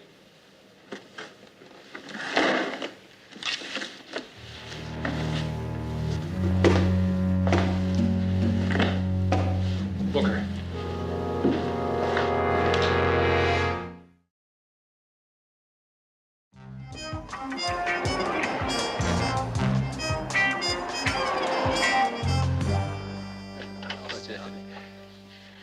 Well, the doctor wants to keep her here overnight, but I can take her home tomorrow. Well, that's good. I don't know whether you can stand any more good news or not, but we recovered your money for you. Oh, that's good. I'd have gladly given it up, though, you know. Important thing is to get Julie back. Look, Mrs. Sloan, I realize that it's none of my business, but Dillon, he's... What about him? Well, he just isn't all that bad. He was very concerned about what happened to Julie. Yes, I suppose he was. Well, that's really Julie's decision now, isn't it? I mean, after all, she's old enough to live her own life now. Oh, would you excuse me a minute? I must call Madame Vassiliev and tell her what's happened. Oh, no, I don't think I'd call her. I'll bet she already knows what happened. Of course. Of course she does.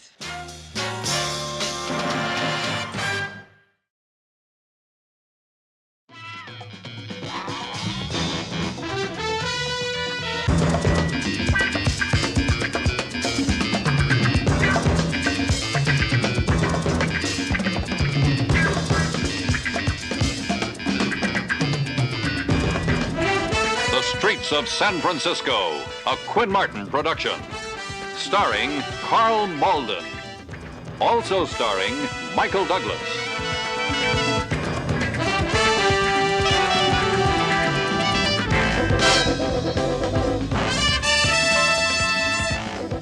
With guest stars Robert Reed, Lyndon Childs, Shelley Novak.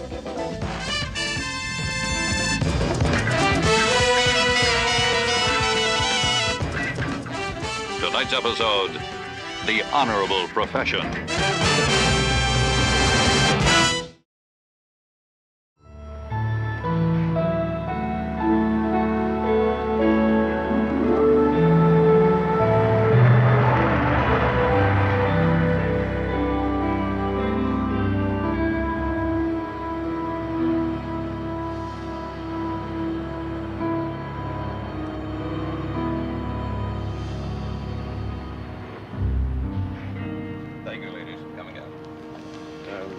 I'd also like a list of your latest generic drugs, if I may. You're always adding to the list. Oh, you're a doctor? Yes, I am. Fine, I have a list in back. I'll get it for you. All righty.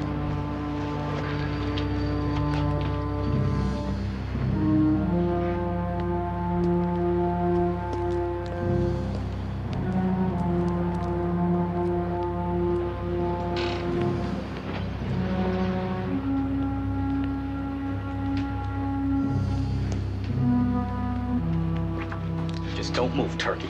Empty it.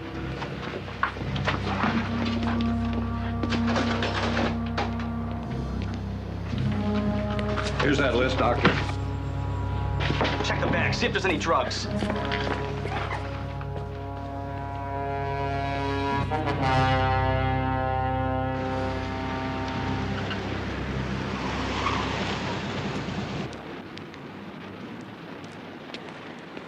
Give me one, Benny. Easy on the onions this time. They kind of cramp my style. Besides, how can I taste all that grease if you put the onions on? All units, 2722 Bay Street. Silent, 100, hold up alarm. Code 2. They're playing my song. Keep it warm, Benny.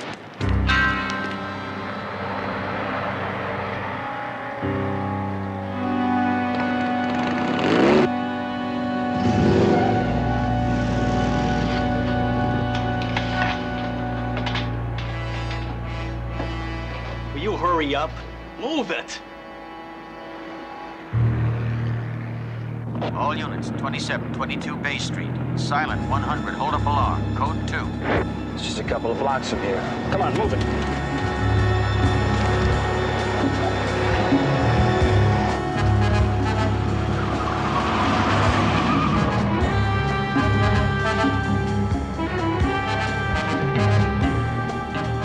Give me your wallet, Turkey. Slow, real slow.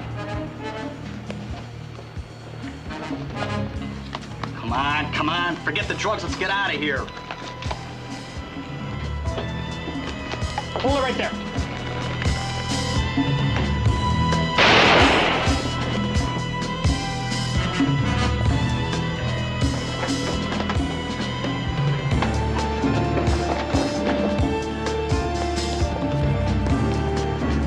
Get rid of the guns, stitch them in the truck. There they are.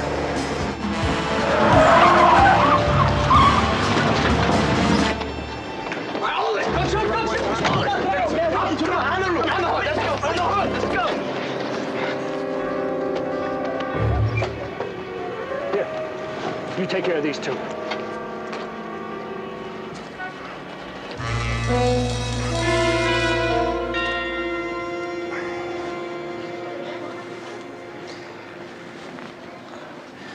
All right, now, I'm a doctor. Stay still. I'm getting my bag. I'll be right back.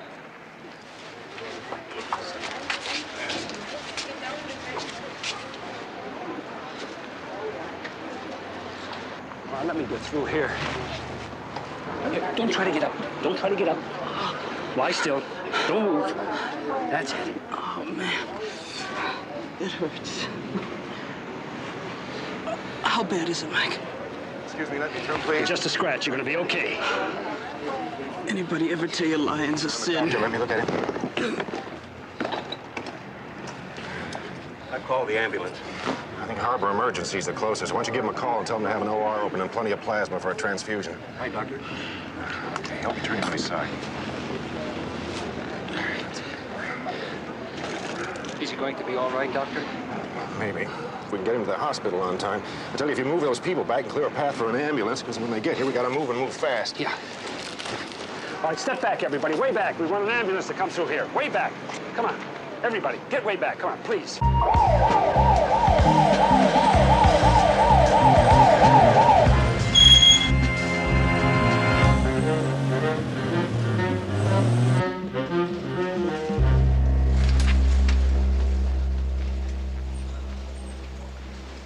How is he? They just took him in. What about those two punks? Booked them, went back, tried to find the gun, couldn't. Pharmacist is coming in and trying to make a positive ID. How is he, Doctor? Well, he's in good hands. They're doing the best they can. I'm sorry, Mr. Stone, Lieutenant Stone, this is Inspector Keller. I'm going to have your name for the report. Holdfield. Arnold Holdfield. Arnold Holdfield. And what do we get in touch with you? I'm on the staff at St. Agnes. St. Agnes. Would you excuse me? I have to check in. Are you the police? Yes, Lieutenant Stone, Inspector Keller. Well, I'm sorry. He's dead. Would have taken a miracle. Location of the wound, internal hemorrhaging. I'm sorry. I think he feels worse than we do.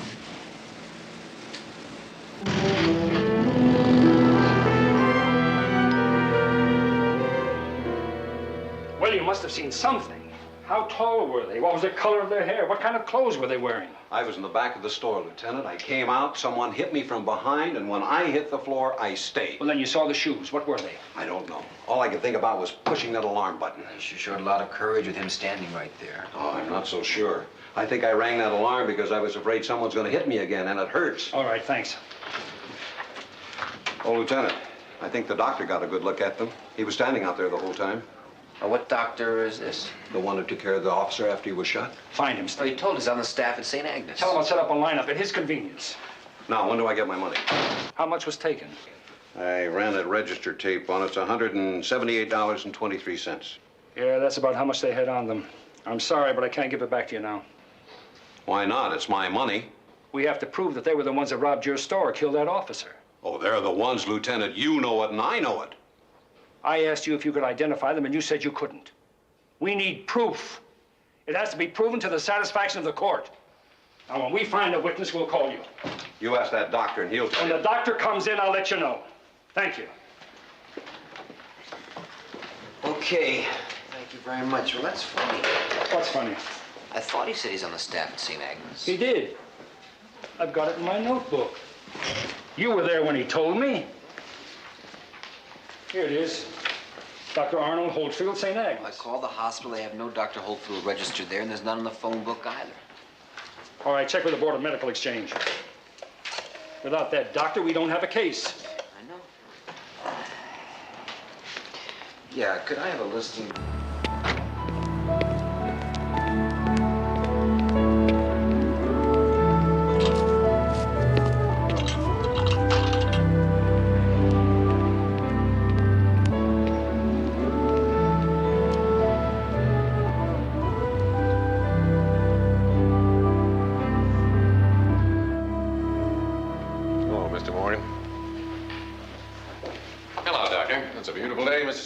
Everybody says it's going to rain. 30 bodies complaining of assorted aches and pains, and every time, well, I'll bet it does rain. Mrs. Travis inside? Yeah, she's out in the garden. She's expecting you. Right. Oh, by the way, you haven't met the prodigal yet, have you? Her boy. He's a troublemaker. Nothing but complaints. Well, you get used to that in my line of work, right?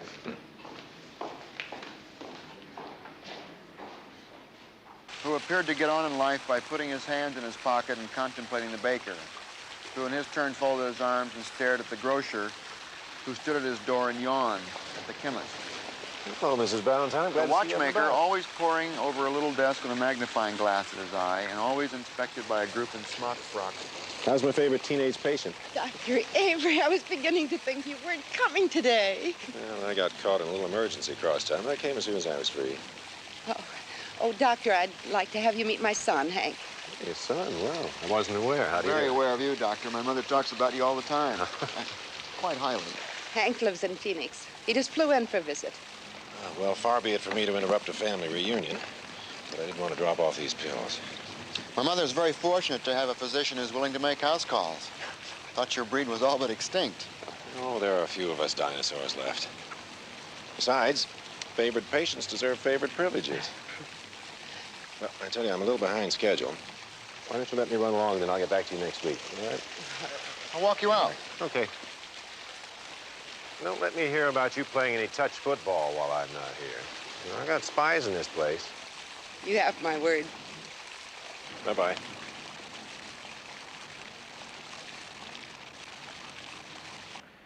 No, I've never been to Phoenix, though. I've flown over it a number of times. Well, Miss Travis, nice meeting you. Doctor, I'd like to have a little talk with you later in private, if you don't mind. Well, if it's about your mother's condition... Actually, it's the treatment of my mother's condition that I'd like to discuss with you. As I'm sure you can understand, I became curious about the kind of medication that you've had my mother on. So I took one of her pills to a private lab and I had it analyzed. Friends of mine have warned me about the kind of people who prey on the elderly and the infirm, especially the wealthy ones. Naturally, I wouldn't want my mother to fall into the hands of a charlatan. I mean, I could go to the authorities, but I don't really want to do that unless I have to. It would upset Mother, and she does think so very highly of you, so if we could have that little private consultation later at your convenience, I'd certainly appreciate it.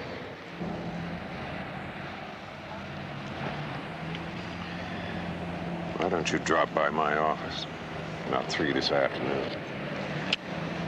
That's my card, and there's the address. Good, I'll be there. I do hope we can come to some mutual understanding, Doctor. After all, we both want what's best for my mother, don't we, Doctor?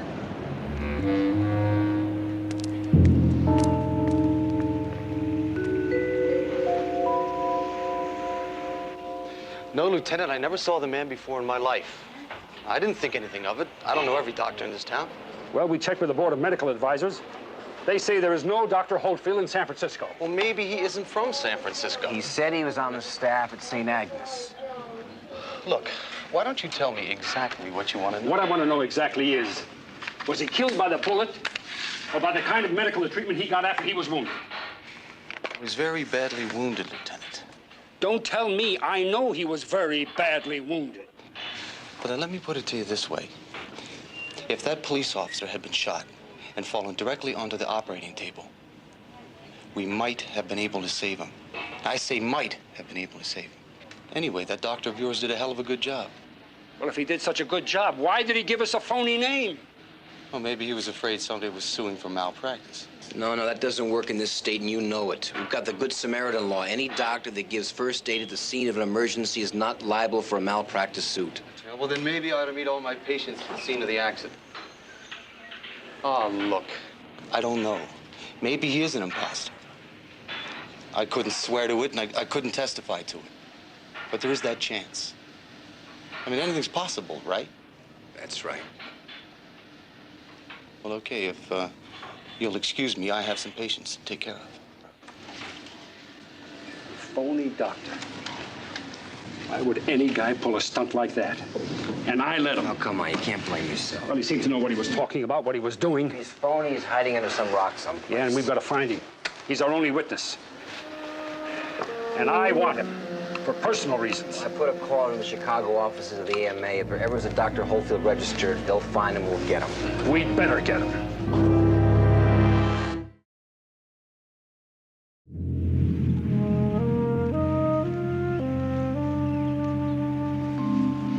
Arnold Stephen Holtfield, M.D., 1912-1972. Well, it tells us one thing. At least our imposter, he didn't pick any name from random. He picked somebody who wouldn't be around to challenge him. Maybe our guy knew Holtfield. Could have been a patient or something. Also, I had the AMA check on his widow's address. She moved after he died. Some way to go. Called himself a doctor. Walked right in and took over, right there in front of me. Still taking yourself over the coals and nothing? Well, when I was a kid, there were two kinds of people we were taught to respect and to trust. Priests and doctors. Cops got to earn it. Very impressive, Doctor. Very impressive credentials. Oh, the proper medical schools. In this age of the hypochondriac, business must be booming, huh? There's still enough physical maladies to keep us all busy, Mr. Travis. I don't think you're really here to discuss the state of the medical profession. No, I'm not. I believe I told you I had these little pills analyzed. Is this what you prescribe to combat those real physical maladies? Sugar? Mr. Travis, it's a placebo. And we sometimes find it psychologically beneficial in the treatment of patients for whom there is no medical alternative. For whom there are no cures. Yes. In other words, my mother is dying, and you're not really doing anything to help, are you?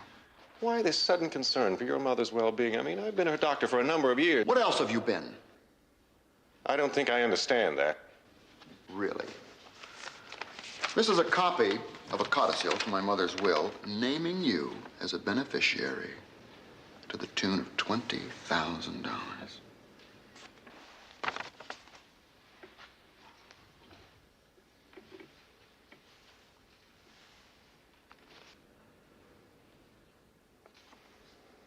I didn't know anything about this. I'll bet you didn't. I don't want her money. I'll ask her to take me out of her will. No, I don't want you to do that. As a matter of fact, I want you to have the money. Because you're going to earn it, Doctor. Every penny of it. You know, when I first saw this, I got really very angry. That's when I decided to check up on you just to find out what kind of a ghoul you really are. Would you like to know what I found out about you? You're not a real doctor at all. You're a phony, a fake, an imposter. You know something? I rather admire that. Because I'm a very unscrupulous person myself. And I just have a feeling that between the two of us, we're going to make crime pay. $20,000 for you, $80,000 for me. What are you talking about? Doctor, my mother is in terrible pain. I want you to put an end to her suffering. No. Well, then I'm going to call the police. The American Medical Association, the newspapers. It's strictly up to you, Doctor. I want you to understand that. No.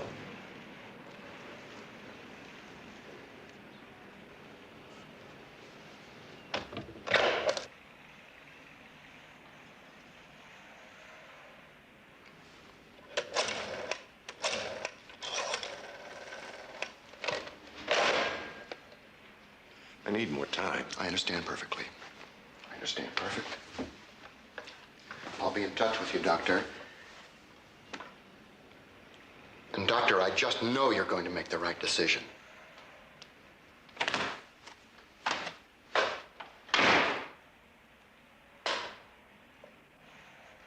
Absolutely not. My mind's made up. You can use the money for whichever medical charity you favor. That decision is yours. But Hank is not getting it. My son has been perched like a vulture for almost a year. Before my sickness, I didn't even hear from him for 10 years. So now he's divorced and he's lost his job. And he's here looking for an easy ride. Well, he's not getting one from me. Martha, if you'd consulted me about this, I mean, if you'd only told me what you were planning. I mean, you have to know how I felt hearing it from him. You see, you've placed me in a very awkward position, a doctor in a patient's will. I'm a sick old woman. And you've made me feel happy. Oh, I'm not senile. I'm responsible for my actions. And there's nothing that you can say that's going to make me change my mind. All right, Martha. Don't you worry about it. I'll take care of everything. And I'm being paged. Excuse me, I'll be right back.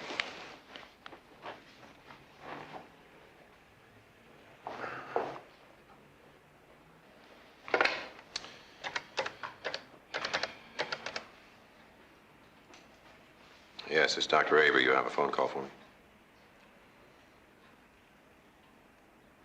Right, thank you.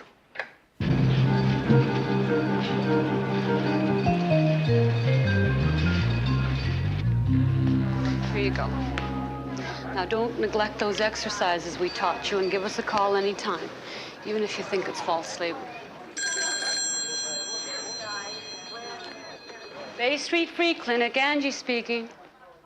Well, Doc Avery. Just the miracle man we need around here right about now. What, you swamped again, are you? You better believe it. Flu epidemic sweeping the city. Not to mention the usual assortment of ills and catastrophes. Say, listen, you don't suppose you could spare a couple of hours tomorrow morning? Eddie's gonna have his hands full. All right, I'll be there about 9 o'clock. Groovy. I thought that went out with Boss and Nito. Yeah, well, I'm a one-woman restoration committee for the subculture's lingo. See you. Eddie, help will be here in the morning. Doc Avery. Old Doc Stuff Shirts, huh? Well, I'll say one thing for him. At least he cares. You're do-do-do-do.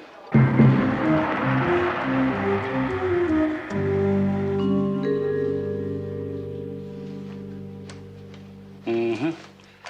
I don't know, the ears don't look right to me. Work on the lobes a little more, will you? I got that one, yeah. Yep. Okay, thank you very much. Well, I got the word on Holtfield's widow. It's a little she better. kept the same name, and she's living up in San Rafael. Does this look all right to you now? Yeah, it looks good. Real, maybe the eyebrows are a little bushier, but that's Work nice. on that. When he has this finished, why, we'll have some of them made up, distribute them to the hospital, clinics, medical centers.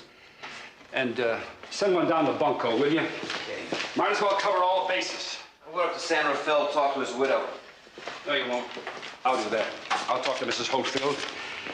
I'll have these made up. And listen, you circulate these. Why don't you go home and get some sleep? You've earned it. I've earned it. What are you gonna do? Rank has its privileges. Yeah, where have I heard that before?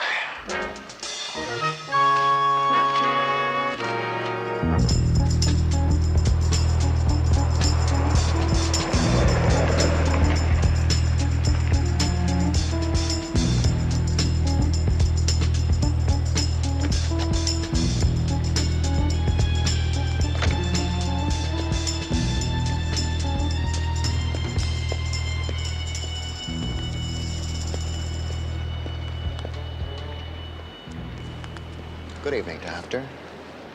Listen, we have to stop meeting each other like this. I had to talk to you. Did you, do it? I can't. You don't have any choice. And once it's done, you don't have anything to worry about, not even from me. Obviously, I can't go to the police because we're co-conspirators in a murder. Look at it as a mercy killing if that'll make you feel any better. Mr. Travis, I can't take a human life. You've got 24 hours, Doctor.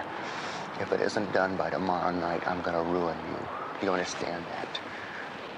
I'm gonna ruin you. 24 hours.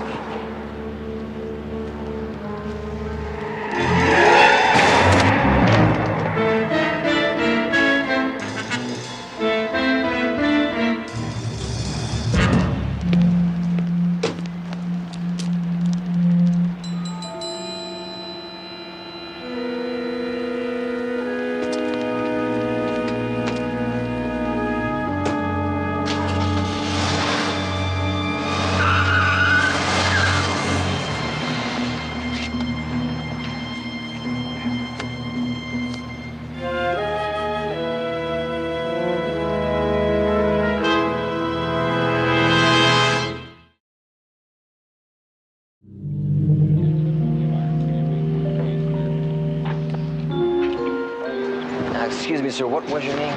How is he? He got killed instantly. Knew it. He didn't move the whole time.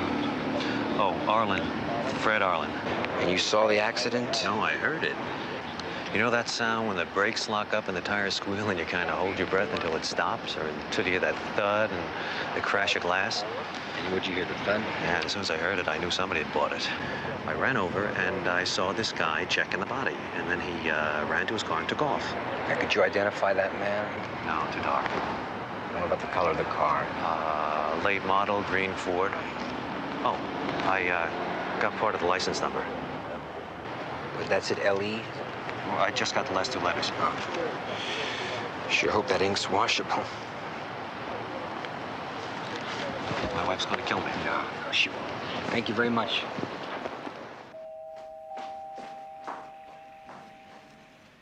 Mrs. Holdfield? Elaine Holdfield? Yes? I'm Lieutenant Stone, San Francisco Police Department. I'd like to talk to you for a minute, if I may. Oh. Please. All right. Please come in, Lieutenant. Thank you. The late Dr. Holdfield was your husband, wasn't he? Yes? I want to apologize for the time. I know it's very late, but we're trying to track down a man who's using your husband's name. What do you mean? Well, he's calling himself a doctor, Dr. Holdfield. You mean somebody's impersonating my husband? Yes. What?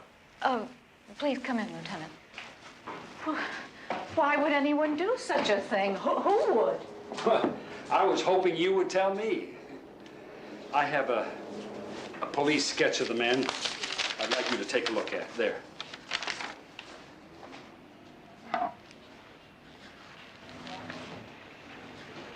Well? There must be some mistake. Do you recognize him? Well, this is Peter Callahan. Who's Peter Callahan? Well, he lived with us for almost 2 years, Lieutenant. He was going to college on a scholarship, working part-time after classes as an assistant for my husband. Arnold was very impressed with his initiative and took a personal interest in the boy.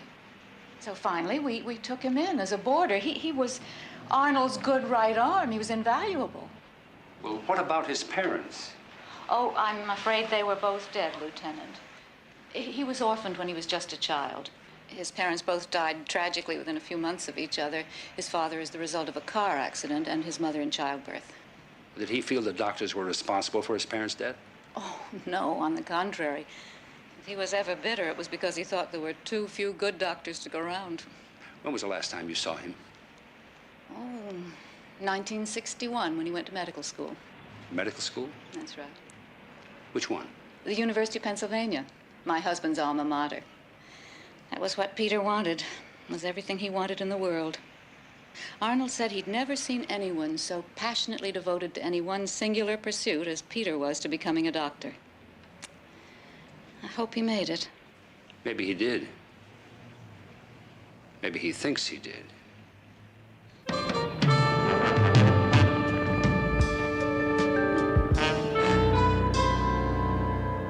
Yeah. No alcoholic content in the bloodstream. Good morning, Peter. No sign of intoxication. And so presumably a sober man would have reacted in time and gotten out of the way of the car, is that right? Yeah, okay, Bernie. Thanks a lot. Good morning. Good morning. I thought you were going to go home after I left you last night. So did I. But the city never sleeps. A new case? Yeah, hit and run with a new twist. After the driver hit the guy, he made sure he was dead before he ran. Probably some boozer with a guilty conscience. Yeah, it could be. Anyway, I'm gonna get cleaned up and I'll notify the next of kin. How'd you do with that doctor's widow? Well, I found out that this imposter's face has a name. Peter Callahan. And we're gonna find out more when the University of Pennsylvania Medical School returns my call. Were you lucky circulating these? I haven't done it yet. You know, it's before 8 o'clock. Well, now, you know that we can only hold those killers for 48 hours without charges? I know that, yeah. All right. All right, I'll take a batch of them and circulate them myself.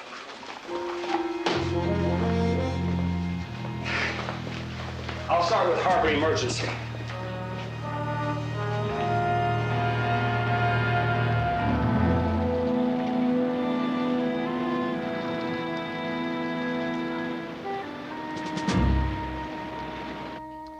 Next. Now roll up your sleeve, please. I have that, sweetheart. Dr. Dunn? Yeah? You say what the operation was for? For what? Did you talk to another doctor, Mrs. Prescott? Well, before you let anybody start cutting on to you, I suggest you talk to another doctor and get another medical opinion. Well, then come on down here. I'll give you my opinion. No. Don't worry about that. It won't cost you a penny. Yeah, that will be a welcome change, won't it? You bet. Goodbye, Mrs. Prescott. The butcher strikes again. Don't let that penicillin shot get infected, Maria. Can I talk to you, Dr. Dillon? Oh, you're not gonna start something over Why with don't you have a cup of coffee with you? Well, I don't think I have time right now. I think you've got time. Doctor? Now, don't anybody get healthy. I'm coming right back.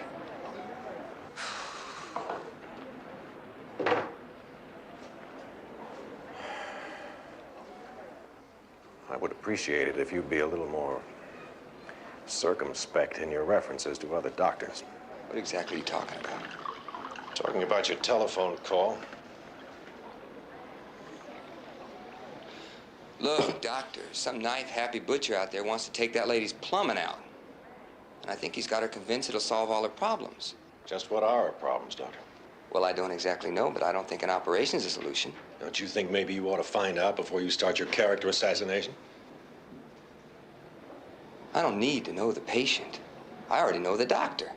Would you like to know how many hysterectomies he's performed in the last month? No, not particularly. I don't keep score on my fellow physician. Well, maybe you should. He single-handedly has performed more hysterectomies than the entire staff combined. The man is cutting his way to fame and fortune. He may also have saved a lot of lives. You can't save the world with a knife, no matter how you use it. All right, Doctor. You're entitled to your opinion. I'm just merely asking you to be careful how you express it. I mean, this man has obviously worked long and hard to get where he is. And he must do whatever it is he does very well, or he wouldn't be allowed to operate. Now, if you think he's doing something dishonest or illegal, I suggest you put your reputation where your mouth is and you bring him up on charges, because until you're willing to do that, you'd be better off by giving him the respect due a doctor. Nobody is due respect. It doesn't come with a diploma. Let me tell you something, Dr. Dunn. Any man who takes the Hippocratic Oath, I mean any man who dedicates his life to the sick and the desperate and the dying, any man who spends his life trying to alleviate pain and suffering, that man deserves your respect. It is due, and it's payable. At least while you're around me. Okay?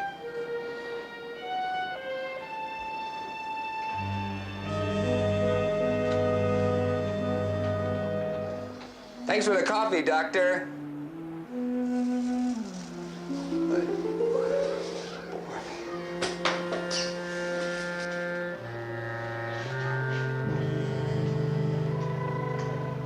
You all right, Eddie? Oh, yeah, fine. Do me a favor, would you, Angie? Next time you think about scheduling me and the Angel of Mercy, don't.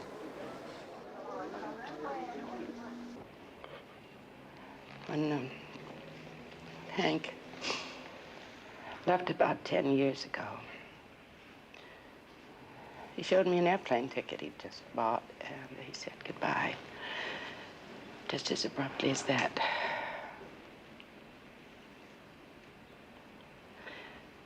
Well, this was just as abrupt. But he didn't get a chance to say goodbye.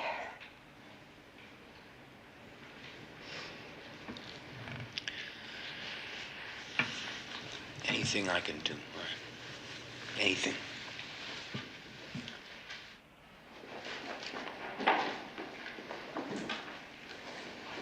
Is she taking it badly? Well, I guess as well as can be expected. Does she have anybody that can give her some kind of sedative? Yes, she has a private physician, Dr. Avery. If he isn't in his office, I can reach him through his service. His service? Well, that's right. They'll page him if he can't be reached by telephone. May I use your phone for a minute? Sure. Thank you. Maybe we ought to call that doctor. All right, I will. Come on now, don't give me a hard time, girls. Huh? Think back. You didn't see him at all. Well, he was familiar enough with this hospital to have the ambulance sent here. Surgical ward, Nurse Reed. You sure he wasn't here? As a matter of fact, he's right here now. For you, Lieutenant. Thanks. Stone. Yes, me, Mike. I never would have known. I always can tell when you're getting tired. Is that what you called to tell me? Now, listen, when we were talking to Callahan, he was paged and he had to go to the phone, remember? Yeah, I remember. All right, every paging company has a list of its clients, when they were paged and when they answered the call. Yeah, that's right. All right, so if we knew exactly when Callahan was paged, it would make our job a lot easier. Yeah, just hold on. Miss. Yes. Would you check the report for the exact time of death of Officer Cirilla, Peter Cirilla? Yes, sir. That's good thinking, Steve. The minute I get the report, I'll come down to the office. This is Miss Reed. I'll be there in about a half hour. Would you give me the exact time of death of Officer Peter Cirilla? I'll hold. That's right. Ciurila. That's all. Thank you.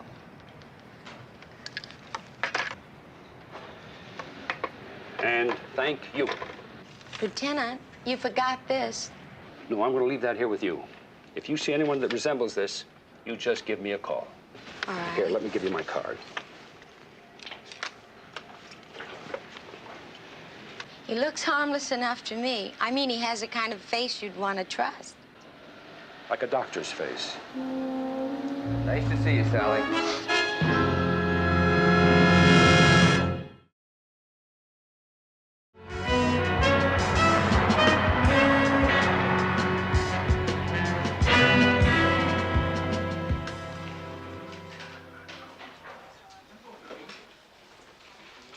Yes, well, would you check your records, please? No, his name's Holtfield.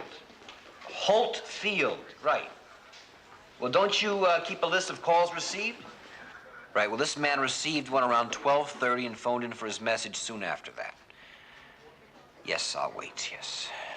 I was wrong about the answering service. There's over 50 of them in the Bay Area.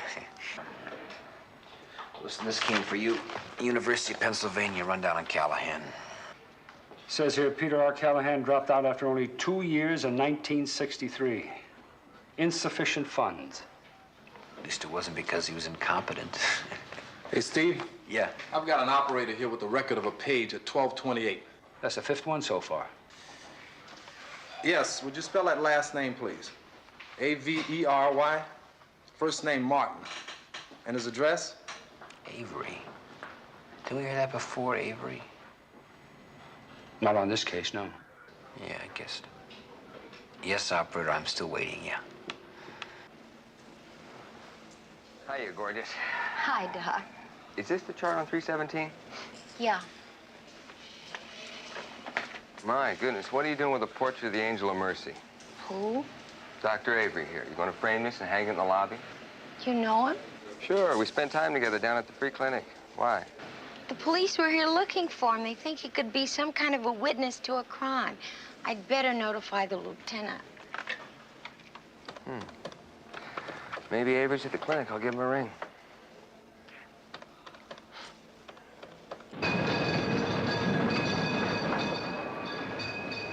Thank you, Doctor.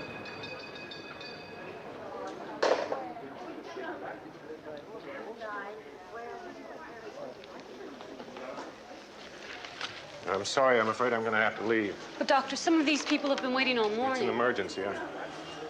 I'm sorry.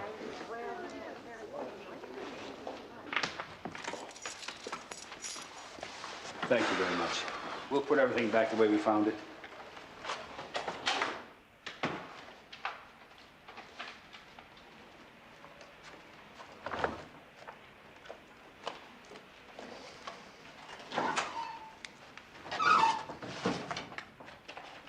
At least we know he went to some good schools. Yes, he sure did. He went to a lot of good schools. Look at this, Mike. He's our man. Medical school diplomas, all under different names. Simple printing press forgeries. You want a different name, boom, you got a different diploma. Raymond Faraday, Johns Hopkins University. Dr. William M. Debner, class of 1968. He's even got the stationery and correspondence to go with every name. He wanted so bad to have what he couldn't have and what he couldn't be. Wait a minute. The codicil of the will of Mrs. Martha Travis. She was the one her son was killed by the hit-and-run driver. That's where I heard that name, Avery. He's her personal physician, and now he's the beneficiary of her will. Man may be a good Samaritan. Right now he's turned homicidal. Murder for profit? No, not this man. Not what we know about him. Could be finding out about the real Dr. Avery. Yeah, Bill, Steve. Listen, run a license check on Dr. Avery, will you? Right, Martin. Yeah, maybe physician's plates, maybe not. Anyway, I'll hang on. I may want to put out an APB.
Yes?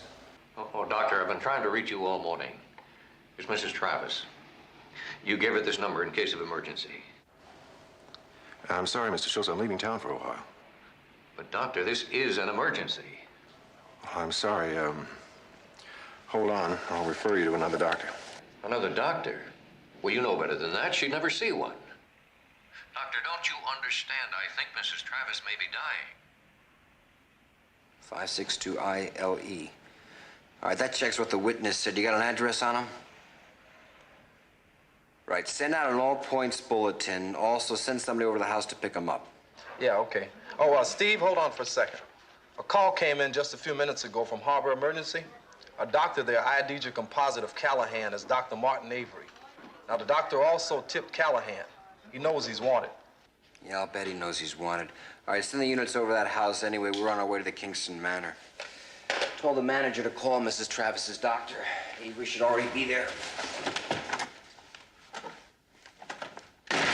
Why? Why are you leaving when I need you most? Oh, I wouldn't do that, Martha. I wouldn't do that. That's why I'm here. Now, I want you to see Dr. Dunn. I want him to familiarize himself with your case. That way, if anything comes up and I have to leave, why, you'll have someone to go to. All right? Now, I'll call an ambulance and take you to the hospital. I don't want to see Dr. Dunn. I want you. I know you and I trust you. Well, maybe if you knew me a little better, you'd trust me a little less. You mean because you aren't really a doctor?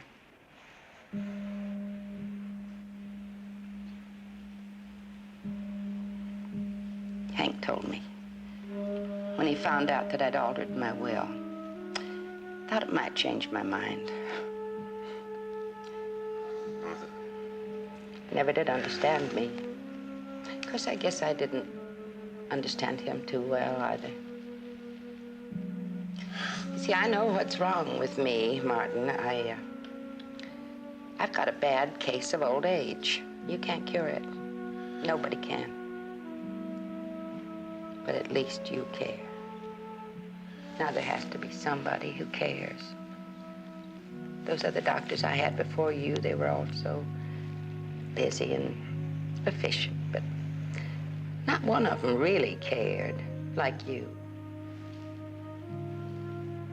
So you see, even if you weren't doing me any good. You weren't doing me any harm. So I just closed my eyes to the truth. I guess that I always knew that you might have to leave sooner or later.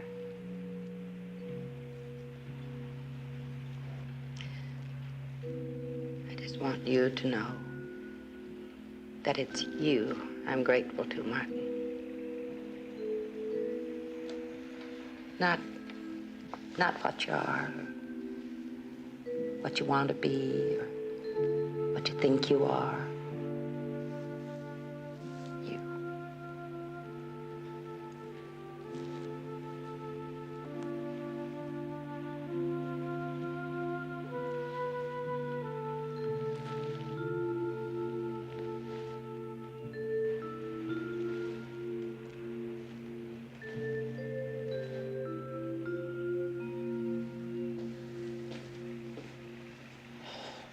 Mrs. Travis,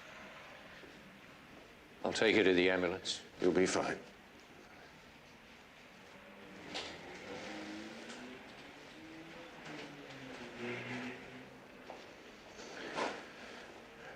I know you've been looking for me, and I'm ready to go. I am under arrest? I'm afraid so.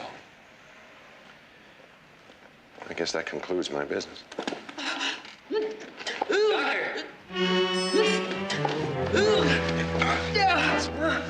All right, that's all right. Get the oxygen from the ambulance.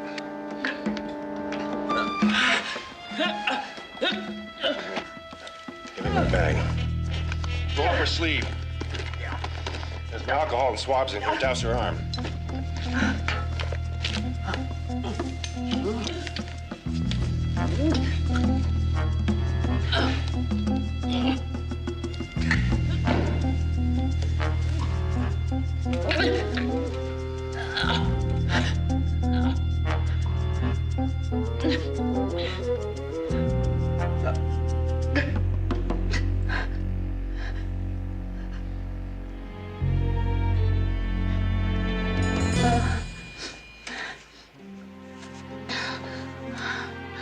Martin. Doctor. You're gonna be all right, Martha. You're gonna be all right. Of course, you're not gonna play any tennis for a while.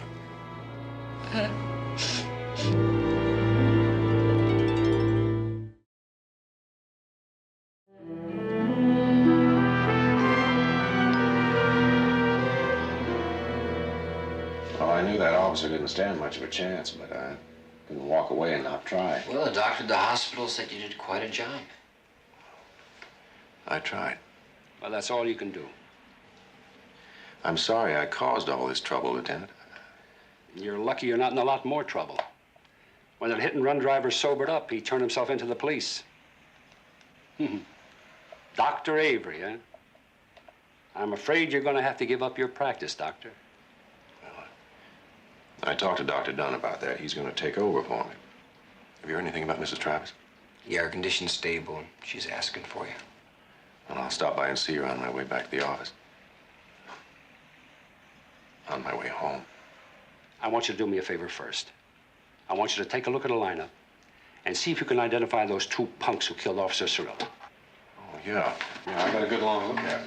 Come on, follow me. You seem to have sort of a natural affinity for helping people. Gets me into a lot of trouble. Did you ever think about becoming a paramedic? At my age? I don't think there's any age limit for helping people, do you?